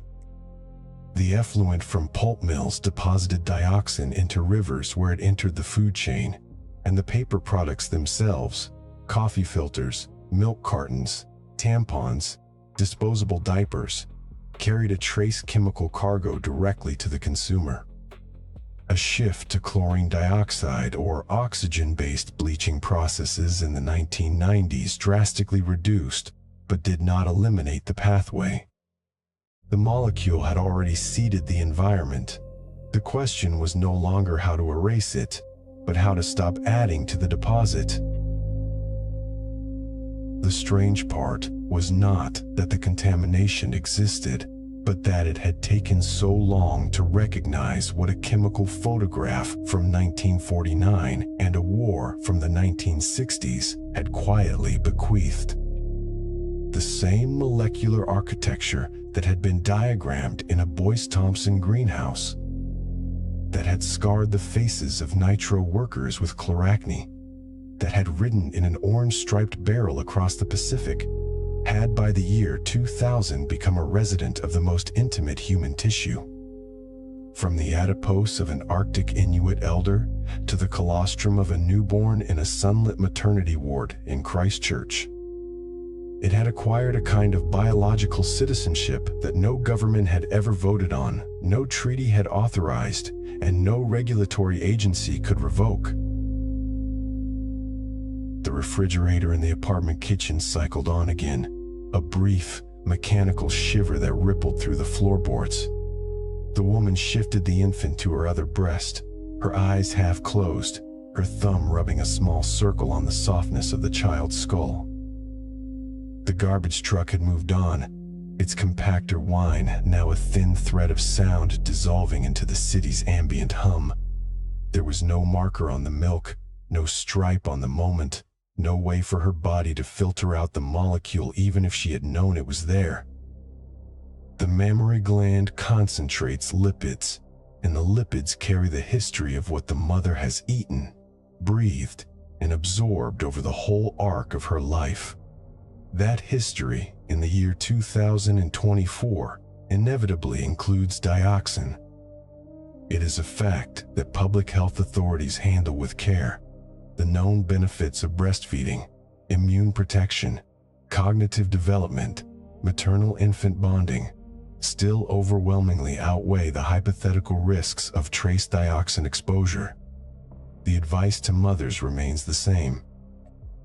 But the footnote in the guidance, the quiet acknowledgement that human milk is no longer chemically pristine, is itself a historical artifact, a ledger entry written in invisible ink that only a mass spectrometer can read.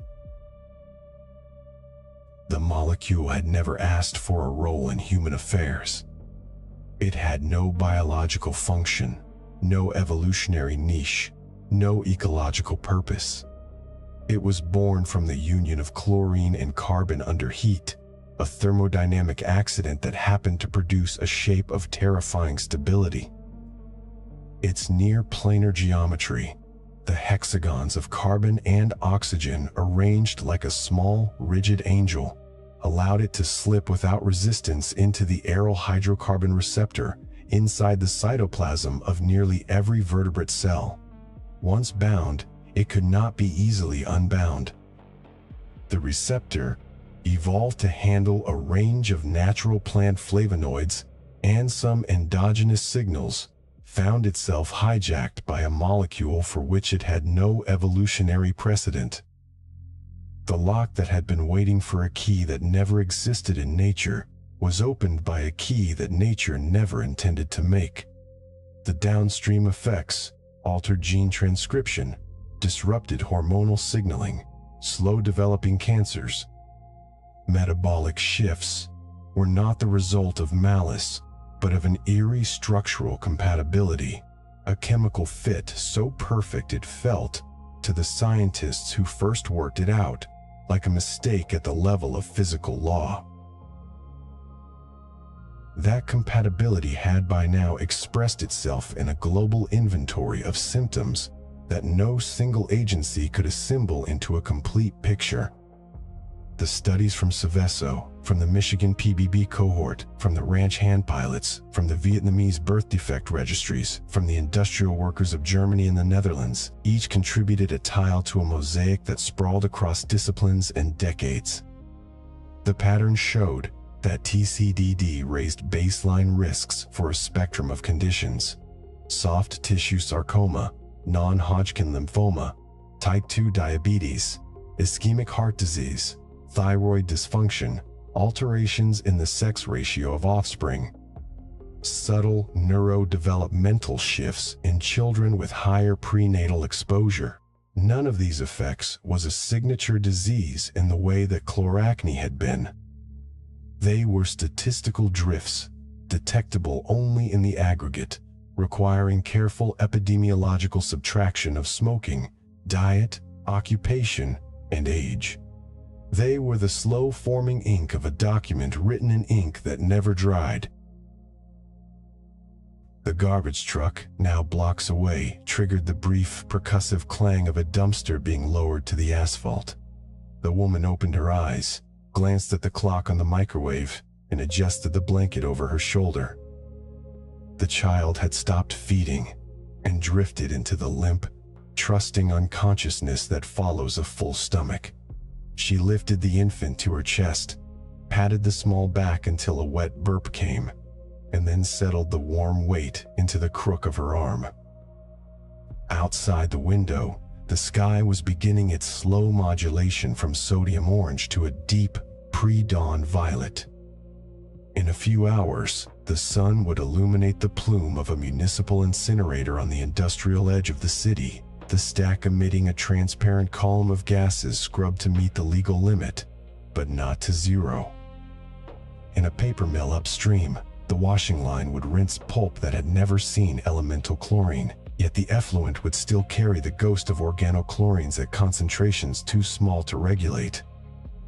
In 1,000 basements and sheds across the continent, someone would light a barrel of refuse, junk mail, broken pallets, last year's vinyl siding, and send a fresh microdose of dioxin into the air column to be taken up by a grass blade, a worm, a chicken, a child.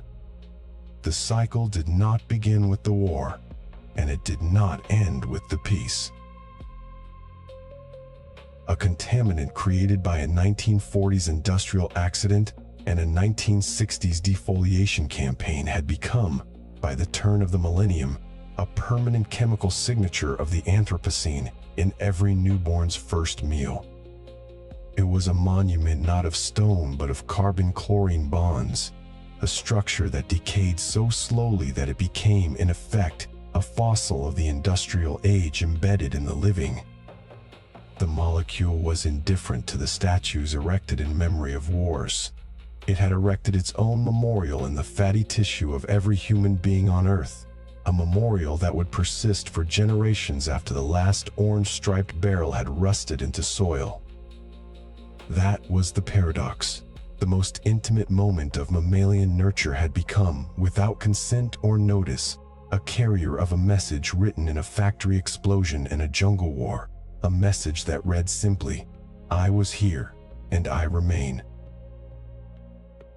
The mother rose from the chair, her joints stiff from the long sitting, and carried the sleeping child to a crib in the next room.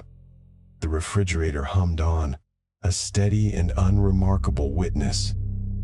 On the counter, a coffee mug from yesterday bore a faded logo of a paper company that had switched to chlorine-free bleaching in 1995. The faint scent of last night's toast lingered. Nothing in the room would have signaled to a visitor that it contained a chemical archive of global significance. But the archive was assembled nonetheless, built molecule by molecule, stored in the milk, in the blood, in the lipid layers of the mother's own liver. The record did not require a filing cabinet, a glass jar, or a labeled canister.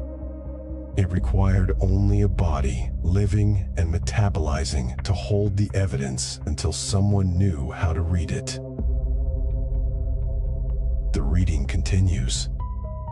The Department of Veterans Affairs, in periodic reviews prompted by the Agent Orange Act, still adds diseases to the presumptive list: hypothyroidism in 2021, bladder cancer in 2022, as the latency of the molecule's effects extends further into the 21st century. The Vietnamese Red Cross still tallies birth defects and cancers in the generations that followed the war. The Stockholm Convention's Monitoring Committee still receives reports from laboratories measuring dioxin in butter, in fish oil, in the serum of indigenous mothers in the Arctic, where the chemical accumulates after long-range atmospheric transport from lower latitudes. The molecule's distribution is now a planetary fact, as settled as the continents and as mobile as the wind. The bill the war accrued is still being calculated, and the line items no longer belong only to the soldiers and civilians who were under the spray path.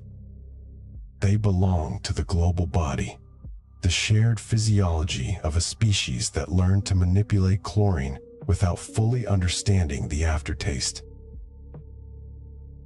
The last sound in the kitchen before dawn was not a truck or a refrigerator, but the soft mammalian sigh of a mother adjusting a blanket, a sound that contained no information about dioxin, no ledger of harm, no treaty obligation. It was simply the sound of a body doing what bodies have always done. But the molecule was there, folded into the fat globules of the milk, silent as a receipt printed without a customer asking for it. And the night, for all its stillness, was not still. It was moving a chemical signal across continents, across food webs, across generations, with no effort at all, as if the planet itself had become an echo chamber for a single, persistent note that no one had ever meant to play. The siren does not begin so much as it becomes audible, a low, winding complaint that rises out of the Lombardy afternoon, threading through the apartment blocks and the hedgerows of Seveso before it finds a human ear. It is Saturday, July 10, 1976, and the heat has already softened the asphalt on the Via Privata, the air heavy with the sweetness of cut hay and the faint industrial tang of chlorinated solvents that nobody has yet learned to name. Inside the ICMES, a chemical plant, a batch reactor designed to produce trichlorophenol has been left unattended at the end of a shift, its steam heating off, its stirrer still, and its contents silently accumulating the thermal energy of their own decomposition. The runaway begins not with a roar, but with a subtle rise in pressure, a needle trembling on a dial. No one is watching, until the rupture disc gives way, and the safety valve lifts, and a plume of white vapor rolls out over the treetops, carrying with it an aerosol of something heavier than steam. Something, the color of a faded bruise, something that will take decades to name for the people standing in their gardens, looking up. The cloud was not large by the standards of industrial accidents. It did not boil or glow. It spread sideways into the suburbs in thin, sooty streaks, a mist that smelled faintly of burnt transformer oil and settled on leaves and laundry and the fur of a rabbit that had been dozing in a tomato patch. By evening, the rabbit was dead, and the first children were showing patches of pink on their cheeks that their mothers mistook for sunburn. Within 48 hours, the local hospital had logged dozens of cases of nausea, headache, and a peculiar rash that did not respond to antihistamines. But the true signature took another 2 weeks to surface: chloracne. The same pale, persistent lesions that had appeared on the faces of Monsanto workers in Nitro, West Virginia, in 1949. The same cellular rebellion that would one day appear on the face of a Ukrainian presidential candidate. The same chemical photograph developed in human skin. The molecule had come to Italy. The ICMES reactor had produced a runaway exotherm during the synthesis of 24,5-trichlorophenol from 124,5-tetrachlorobenzene and sodium hydroxide, a reaction that, when pushed beyond 200 degrees Celsius, generates 2,3,7,8-tetrachlorodibenzodioxin as an unwanted side product through a condensation of 2 phenolate molecules. The yield that day was catastrophic. An estimated 2.8 kilograms of TCDD dispersed across 18 square kilometers. Enough dioxin, in pure toxicological arithmetic, to deliver a lethal dose to millions, if only it were distributed evenly, which it was not. It settled in pockets, in low-lying gardens, on the south-facing walls of kindergartens, on the enameled surface of a communal water fountain that children drank from until the carabinieri taped it off with yellow plastic ribbon. The zone was divided into A, B, and R, a cartography of contamination inscribed onto municipal maps with the same bureaucratic precision that had once drawn orange stripes on 55-gallon drums in Saigon.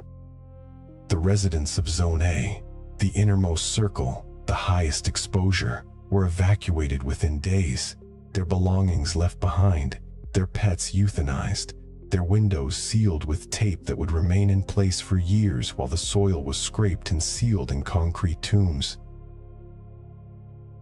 The strange part was not that the evacuation happened, but that it created something the Vietnam War never had: a controlled population study. For the first time, epidemiologists could track a large, well-defined cohort of dioxin-exposed civilians from the moment of the accident forward, with blood draws, medical exams, and birth registries.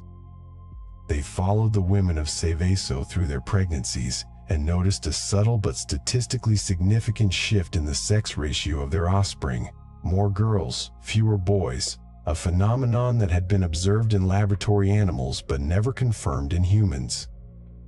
The mechanism was not immediately clear, though later work would point to TCDD's interference with the endocrine signaling that guides gonadal differentiation, a whisper of chemical estrogenic disruption that tipped the balance at the level of the chromosomal moment. The studies continued: cardiovascular disease, diabetes, lymphatic cancers, a quiet accumulation of excess risk that did not announce itself with dramatic clusters, but spread across the population like a slow stain, visible only when the actuarial arithmetic was applied over 30 years. The body kept its own accounts. The molecule had no signature style, no calling card, yet its effects were legible to the careful reader. But that is exactly the paradox that this molecule carries. It is both anonymous and singular, the same planar hexagonal architecture, 3 fused rings, 4 chlorine atoms at the lateral positions, a molecular weight of 321.97 drifted invisibly over Vietnamese mangrove creeks in 1967, and it fell as a residue on a Lombardy garden in 1976, and it arrived with deliberate intent in a bowl of soup served to a presidential candidate in Kiev in 2004. The shape does not change. The aryl hydrocarbon receptor does not care whether the dioxin came from a defective reactor or a criminal hand. It binds with the same picomolar affinity, initiates the same cascade of gene transcription, and produces the same permanent scarring, the same pancreatitis, the same slow corrosion of the immune and endocrine systems. But the meaning of the exposure changes entirely when the molecule becomes a weapon, not of industrial negligence or military strategy, but of personal assassination. A contaminant becomes a signature. In September 2004, Viktor Yushchenko, the reformist candidate in Ukraine's presidential election, sat at a dinner with the leadership of the State Security Service, the SBU, whose former chief was now his political opponent's key ally. The meal included a creamy soup.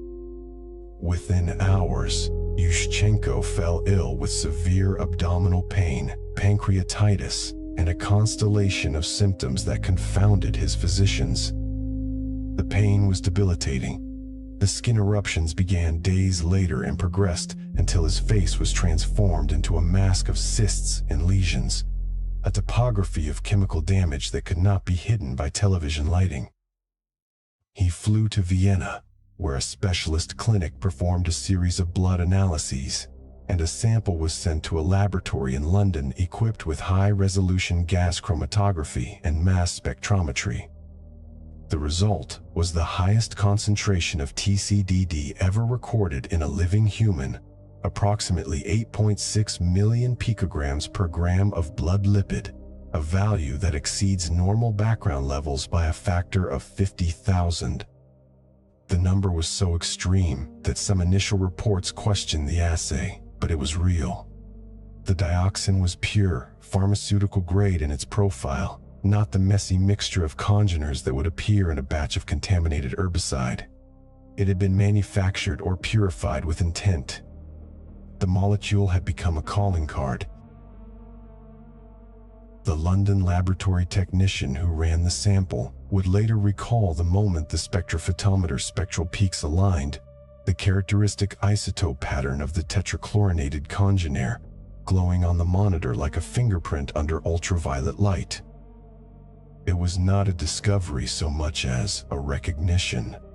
The peaks were narrow and unambiguous, the matching library spectrum, a perfect overlay. In the dim room, the screen's glow reflected on the glass slide that held the blood smear, a tiny amber droplet that carried within it the molecular architecture of a disaster that had traveled from Nitro, from Saigon, from Seveso, and now to this single human body, this single political moment. The laboratory was silent, except for the hum of the turbomolecular pump and the occasional click of the autosampler arm moving to the next vial. Outside, London traffic crawled along the embankment. Inside, a constellation had materialized in a drop of blood. Yushchenko survived. The chloracne, after years of treatment, receded but left pockmarks and a bronze discoloration that reshaped his public image. His disfigurement became a political emblem, a visual argument that could not be refuted by campaign statements or state-run television. When he stood before the Ukrainian parliament during the Orange Revolution, his face was not just a face, it was a document. The molecule had written itself into his skin in a script that every camera could read. The poison had been intended to remove him from the race or to kill him, but instead it made him unforgettable. There is a terrible irony in that, because the same chemical that had erased the faces of Vietnamese villagers from the historical record, their chloracne scars never photographed for congressional hearings, their miscarriages never counted in VA actuarial tables, became, on Yushchenko, the central piece of evidence for an assassination attempt broadcast around the world. The molecule does not choose its politics, it merely reveals them. Yet the two stories, Seveso and Yushchenko, are not opposites. They are refractions of the same light through different prisms. In Seveso, the molecule was an accident, a failure of process control, a cost-cutting measure that left the reactor unstirred and unmonitored over a weekend. The legal outcome was an indemnity, a cleanup, a series of health monitoring programs that produced more scientific papers than compensation payouts. The residents of Zone A became subjects of a vast, impersonal epidemiological inquiry. Their blood was drawn and frozen and analyzed for decades. Their dioxin levels plotted on cohort graphs. Their privacy protected, but their individuality dissolved into statistical aggregates. The molecule there was a mass trespasser, an anonymous environmental insult that left its mark on the population, but not on any single person's biography. In Ukraine, the molecule was the opposite, a hyper-personalized dose, a deliberate instrument aimed at one man's ambition, delivered in a quantity so precise that it could be measured against the known lethal dose and found to be just below it. It was an assassination attempt that became, through the very visibility of its symptoms, a political resurrection. And yet both cases are functions of the same molecular property, the extraordinary stability of the dioxin ring, the resistance to metabolic degradation, the long elimination half-life that turns a single exposure into a decades-long interior presence. The half-life of TCDD in humans is 7 to 11 years, but its political half-life is far longer. The Seveso accident triggered the European Union's Seveso Directive on major accident hazards, a regulatory framework that now governs chemical plants from Sicily to the North Sea. The Yushchenko poisoning reshaped the perception of Ukraine's political trajectory and, arguably, hardened the West's stance toward Russian influence operations. The molecule does not merely dwell in fat and liver. It dwells in legislation, in diplomatic cables, in the conditioned reflexes of security services advising their principals to avoid soup. A chemical with no natural biological function has become a recurring character in the 20th and 21st centuries, not because it is uniquely evil among pollutants, but because its shape fits a receptor that evolution left waiting. The lock was always there. The key was manufactured by accident in 1949, deployed at scale in the 1960s, scattered by negligence in 1976, and weaponized by intent in 2004. Listen for a moment to the civil defense siren winding down over the Lombardy plain. It drops in pitch, a falling octave that leaves the air empty again, filled only with the distant barking of a dog that has been locked inside a zone. An apartment, its owners evacuated by soldiers in white protective suits. The mist that passed over the garden has already dried on the rabbit's fur, and the rabbit's body has been collected in a sealed polyethylene bag, marked with the date and the grid coordinate, and the initials of the public health officer who will later record it as the first confirmed non-human fatality of the Seveso cloud. The bag is placed in a refrigerated truck that will be driven to an incinerator. The truck's diesel engine idles in the dusk, its exhaust mingling with the last residue of dioxin particulate that has not yet settled. A doctor at the local hospital, still unaware of the cloud's composition, prescribes a corticosteroid cream for a child's rash and writes in the margin of the chart, "Potential allergic reaction, monitor." That chart will one day be retrieved from a storage room and entered as Exhibit 17 inches, a compensation claim that will take 15 years to resolve. The record shows a treatment. The margin shows a prediction that was not made. Now shift to the London laboratory, 28 years later. A glass slide bearing a thin film of blood has been placed in the sample port of a high-resolution mass spectrometer. The instrument ionizes the sample, accelerates the ions through a flight tube, and separates them by mass-to-charge ratio. The resulting spectrum is a series of peaks on a graph, but to the trained eye, it is a portrait. The molecular ion at MSC 321.8936, the chlorine isotope cluster with its characteristic 3:4 ratio, the absence of interfering peaks, all of it forms an image as distinctive as a photograph.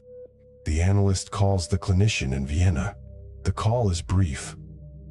The clinician hangs up and looks across the room at the patient, whose face is now a quilt of healing scars, and says simply, "We have the confirmation. The molecule has been named." It is the same molecule that once hung in the air over Nitro, West Virginia, that once condensed on the leaves of the Rungsat Special Zone, that once settled on a kindergarten windowsill in Seveso. But in this instance, it carries a different meaning because it was not a byproduct. It was a message.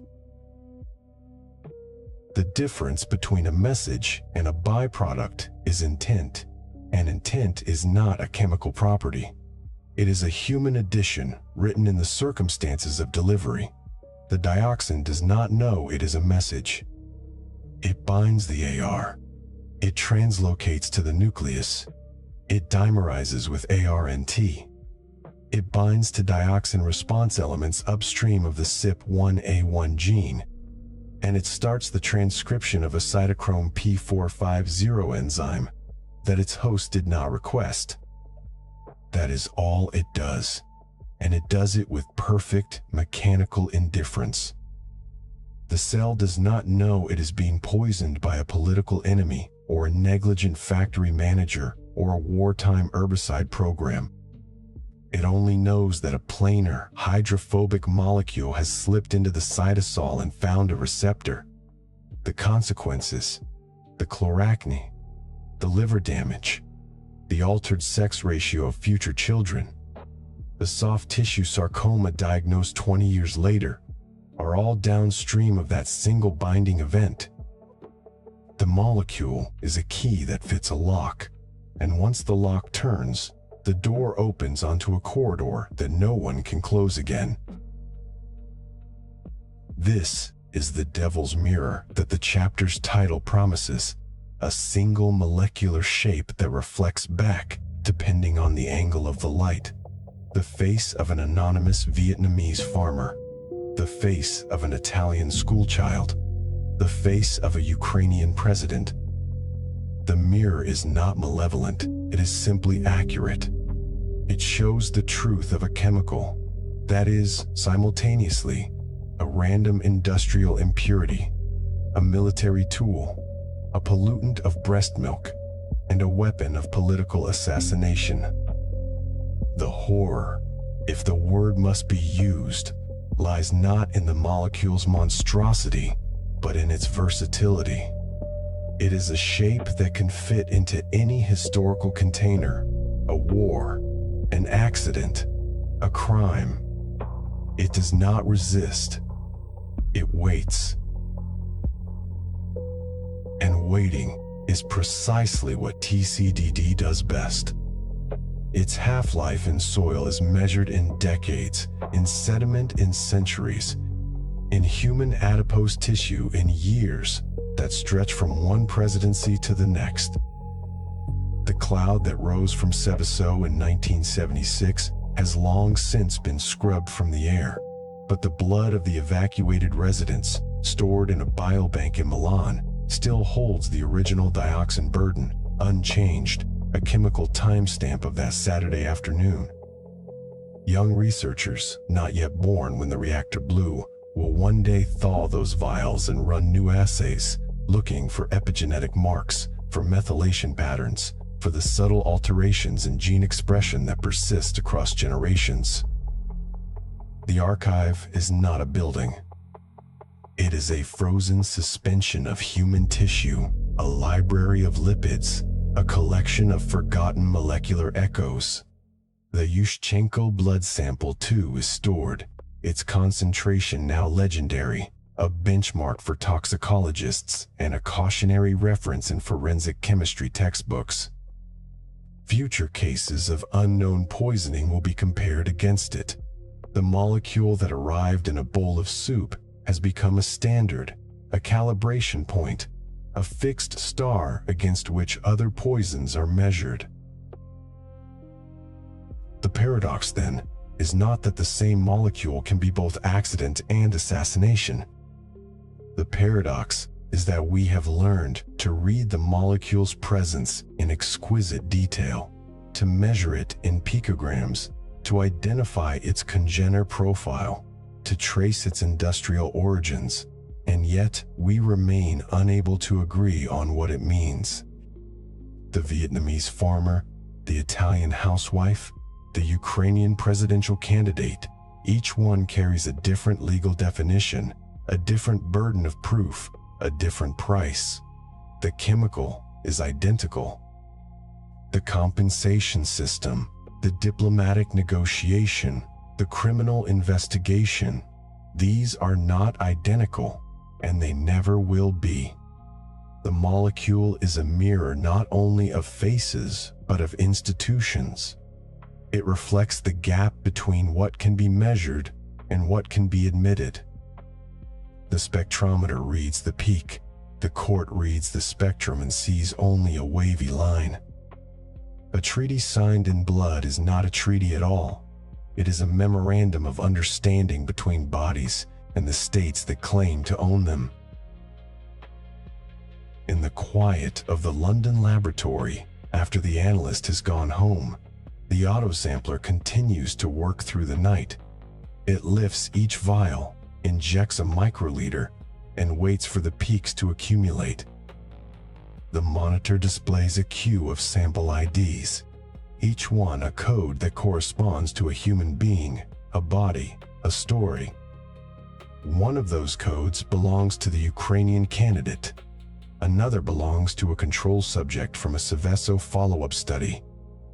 Another belongs to a volunteer in a breast milk monitoring program in the Netherlands. The codes are anonymous, but the dioxin is not. It persists across the vials, the same set of chlorine isotopes, the same retention time, the same silent structural smile. The machine does not distinguish between them. It is only later, when the data are sent to the epidemiologist, the prosecutor, the journalist, that the codes regain their names, their fates, their costs. The archive does not forgive. It only records. And the recording continues. Somewhere, at this moment, the aryl hydrocarbon receptor is being activated in a cell, in a body, in a location that will not be known until the chloroquine appears or the cancer diagnosis is handed down.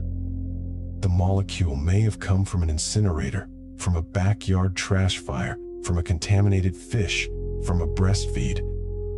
It may have come from an old barrel of herbicide rusting in a Laotian jungle, or from a chemical plant that has since been dismantled and its soil baked in a thermal desorber. The source fades, the shape remains. That is the final lesson of the devil's mirror. It does not need a purpose to function. It only needs a receptor. And the receptor is everywhere.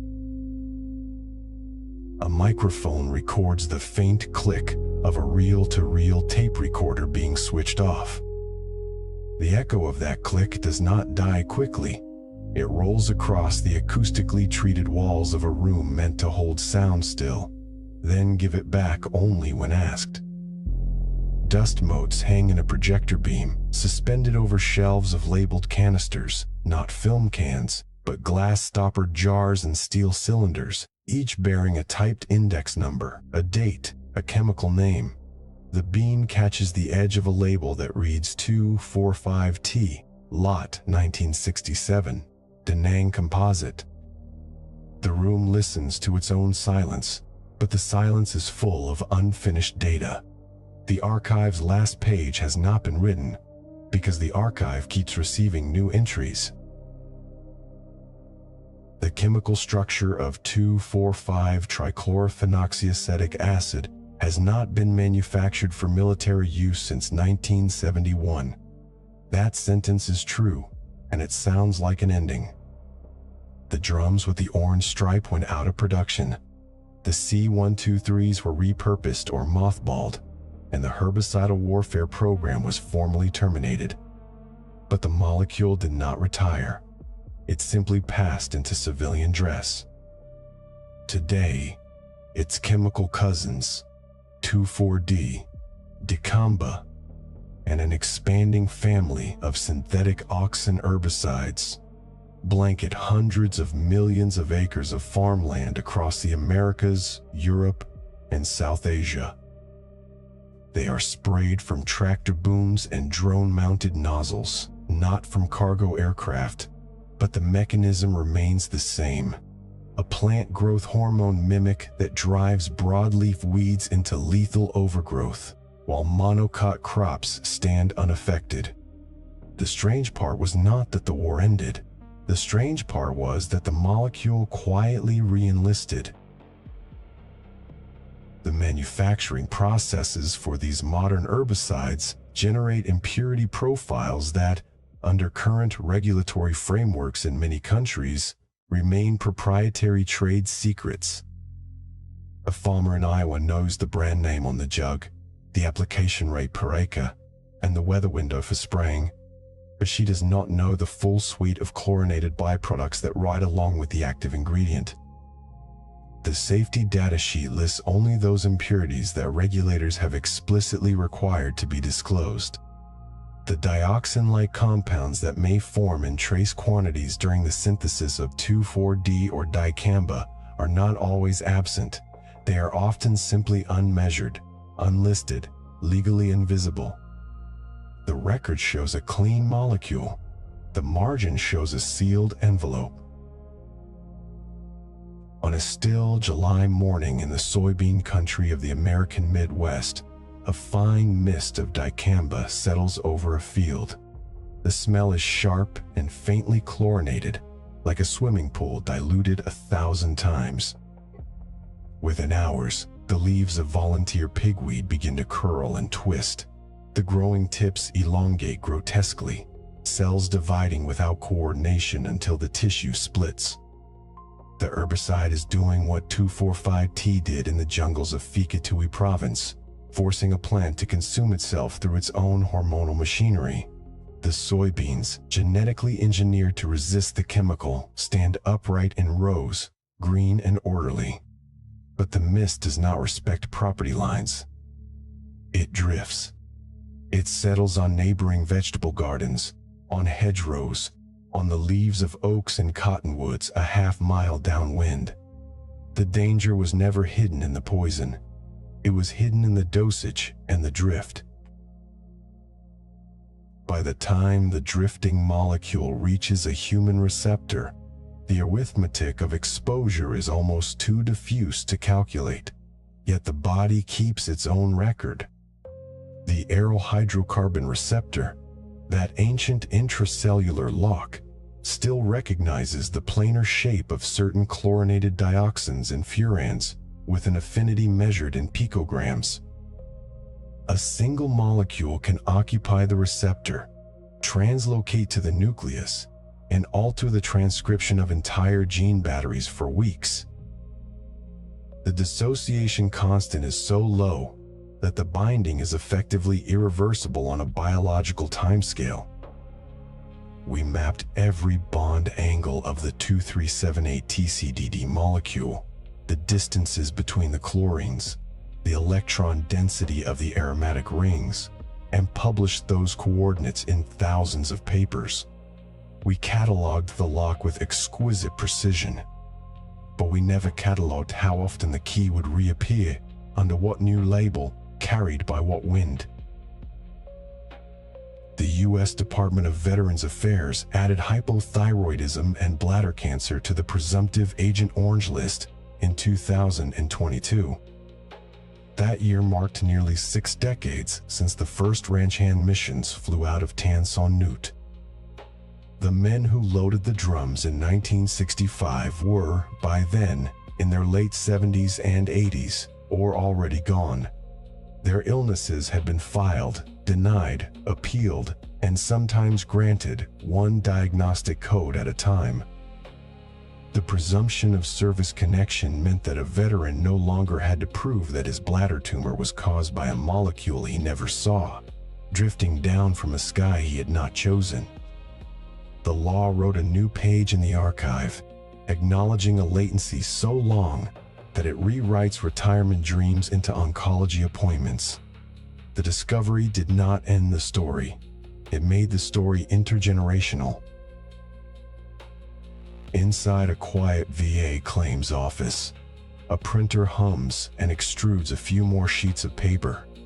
The ink fuses to the page in a pattern of diagnosis codes and effective dates. A claims adjudicator stamps the file and slides it into a cabinet that already holds over 2 million folders. Each folder represents a life, a set of symptoms, a pension, a widow's benefit. The cabinets stretch down corridors that run the length of a city block. The archive of Agent Orange is not a room of glass jars in Saigon, nor a set of canisters in a soundproofed laboratory. It is also this humming, fluorescent-lit maze of administrative memory, adding new entries every quarter. The molecule left behind a paper trail that grows longer than the half-life of the substance itself. TCDD decays in soil over decades, but the claims multiply faster than the chemical does.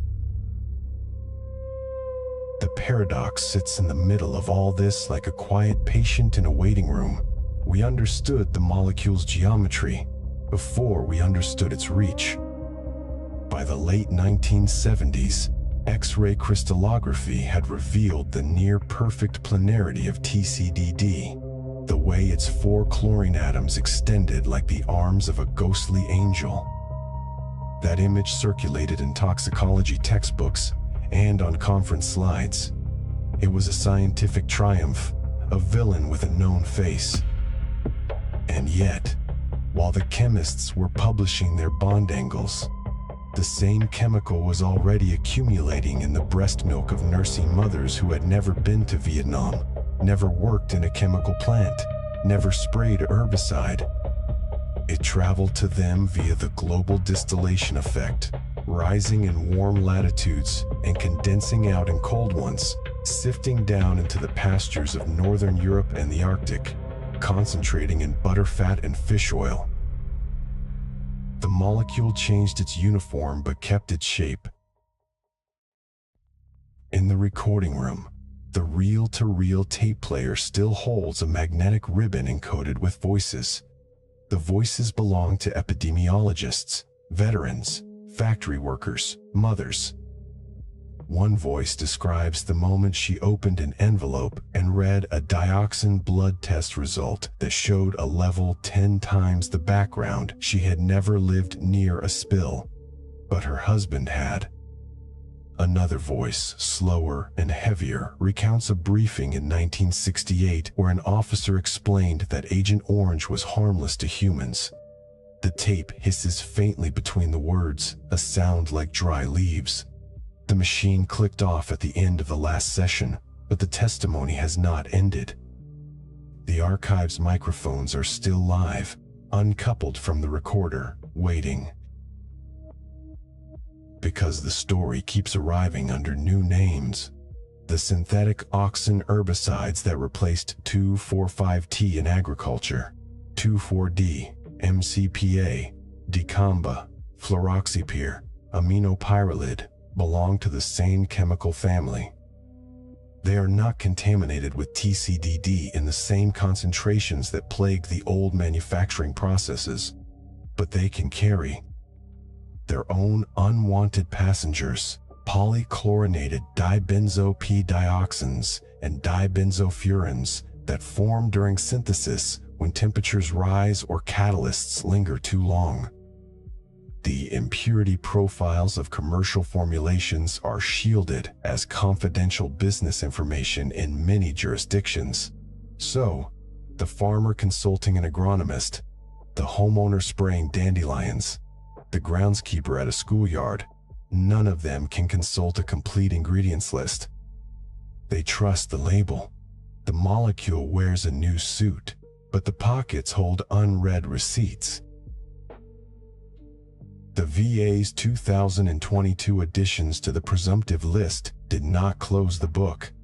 They opened another small window onto a landscape of latency that extends perhaps beyond a single human lifespan. Bladder cancer can take decades to develop after the initiating event. Hypothyroidism can creep up through years of subclinical immune dysfunction, the thyroid gland slowly losing its rhythm.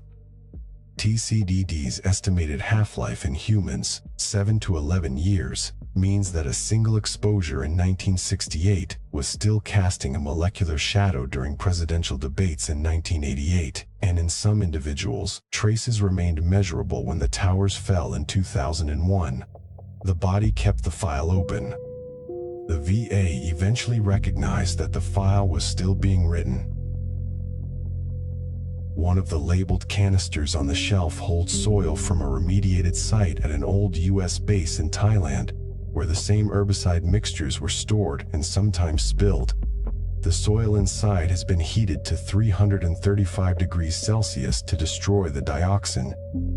It is sterile, inert, probably safe enough to pour through your fingers. But the canister is not empty of meaning. It sits next to a canister labeled adipose tissue, Seveso cohort, 1976 to 2020, and another that says banked serum, ranch hand veterans, 1982 to 2002. These are not relics. They are working reference materials used to calibrate mass spectrometers in laboratories that still run dioxin assays for epidemiology studies and legal cases. The archive is not a tomb. It is a paused conversation. The projector beam shifts slightly as a cooling fan cycles on. The dust motes rearrange. The light falls on a shelf that holds no canisters yet, just a few empty slots.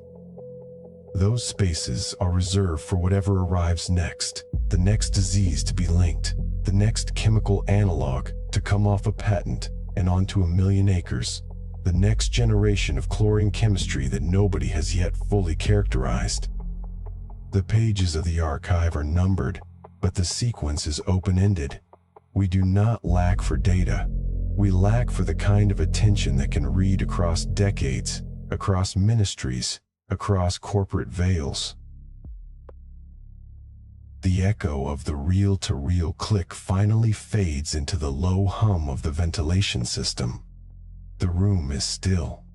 A person sitting in that room alone might notice that the silence is not hollow. It is filled with the weight of recorded frequencies that the ear cannot decode without playback, but that the body somehow recognizes. The sub-audible rumble of a distant truck compactor, the resonant frequency of a room tuned for voice, and somewhere beyond the walls, the faint, almost imagined sound of rain. Not the rain that fell on the jungle canopy in 1968, but the rain that falls now on an Indiana soybean field, washing a thin film of herbicidal mist into the drainage tile, carrying a few parts per trillion of a molecule that has been here before. The archive's last page remains blank in the typewriter, but the ribbon is fresh. The microphone is still plugged in, its red light off, but not disconnected. The room listens to its own long, slow hush, a hush that is not an ending, but a held breath. The molecule with the silent structural smile has not yet finished its journey home. The descent into this story did not end with a single verdict or a sealed cleanup report. What became visible below was a molecule that was never supposed to exist, born in a Yonkers greenhouse in 1944, riding inside an orange-striped drum over the Mekong Delta, and still settling onto a nursing mother's kitchen counter at 3 in the morning. The truth is not that the chemical was evil. The truth is that evolution had already built a lock for it. The aryl hydrocarbon receptor, sitting inside nearly every vertebrate cell, waiting 500 million years for a key that was never meant to be made. And once the key turned, the cell could not unturn it. The evidence changed how we read a scar on a factory worker's face, a glass, jarred fetus at Tudu Hospital, a blood spectrum from a poisoned Ukrainian president, a soil sample baked clean under a Da Nang runway. They are not separate tragedies. They are the same shape, reflected in different mirrors. The broader implication is this: usefulness hides its own shadows. The same herbicidal chemistry that feeds the world also seeded a permanent archive in human fat, river sediment, and breast milk. We learned to measure dioxin in parts per trillion before we learned to ask whether we should have made it at all. The archive was never just a room of jars or a VA filing cabinet. It is the body itself, keeping the receipt for a transaction no one authorized. Now the pressure eases from the hull. The darkness thins above. Black water turns blue, and light widens overhead. The hatch opens, and the vessel surfaces on a calm, cold sea. The file on this molecule does not close. It will continue to grow new pages, but the descent is complete. What we brought back is not a cure. It is the understanding that some debts are written in chlorine, carbon bonds, and they outlast the ledger that tried to hide them. If this kind of quiet descent into science and history is what you came for, you can subscribe to the Deep Archive. The archive remains. The molecule, for now, has not yet finished its journey home, but you have.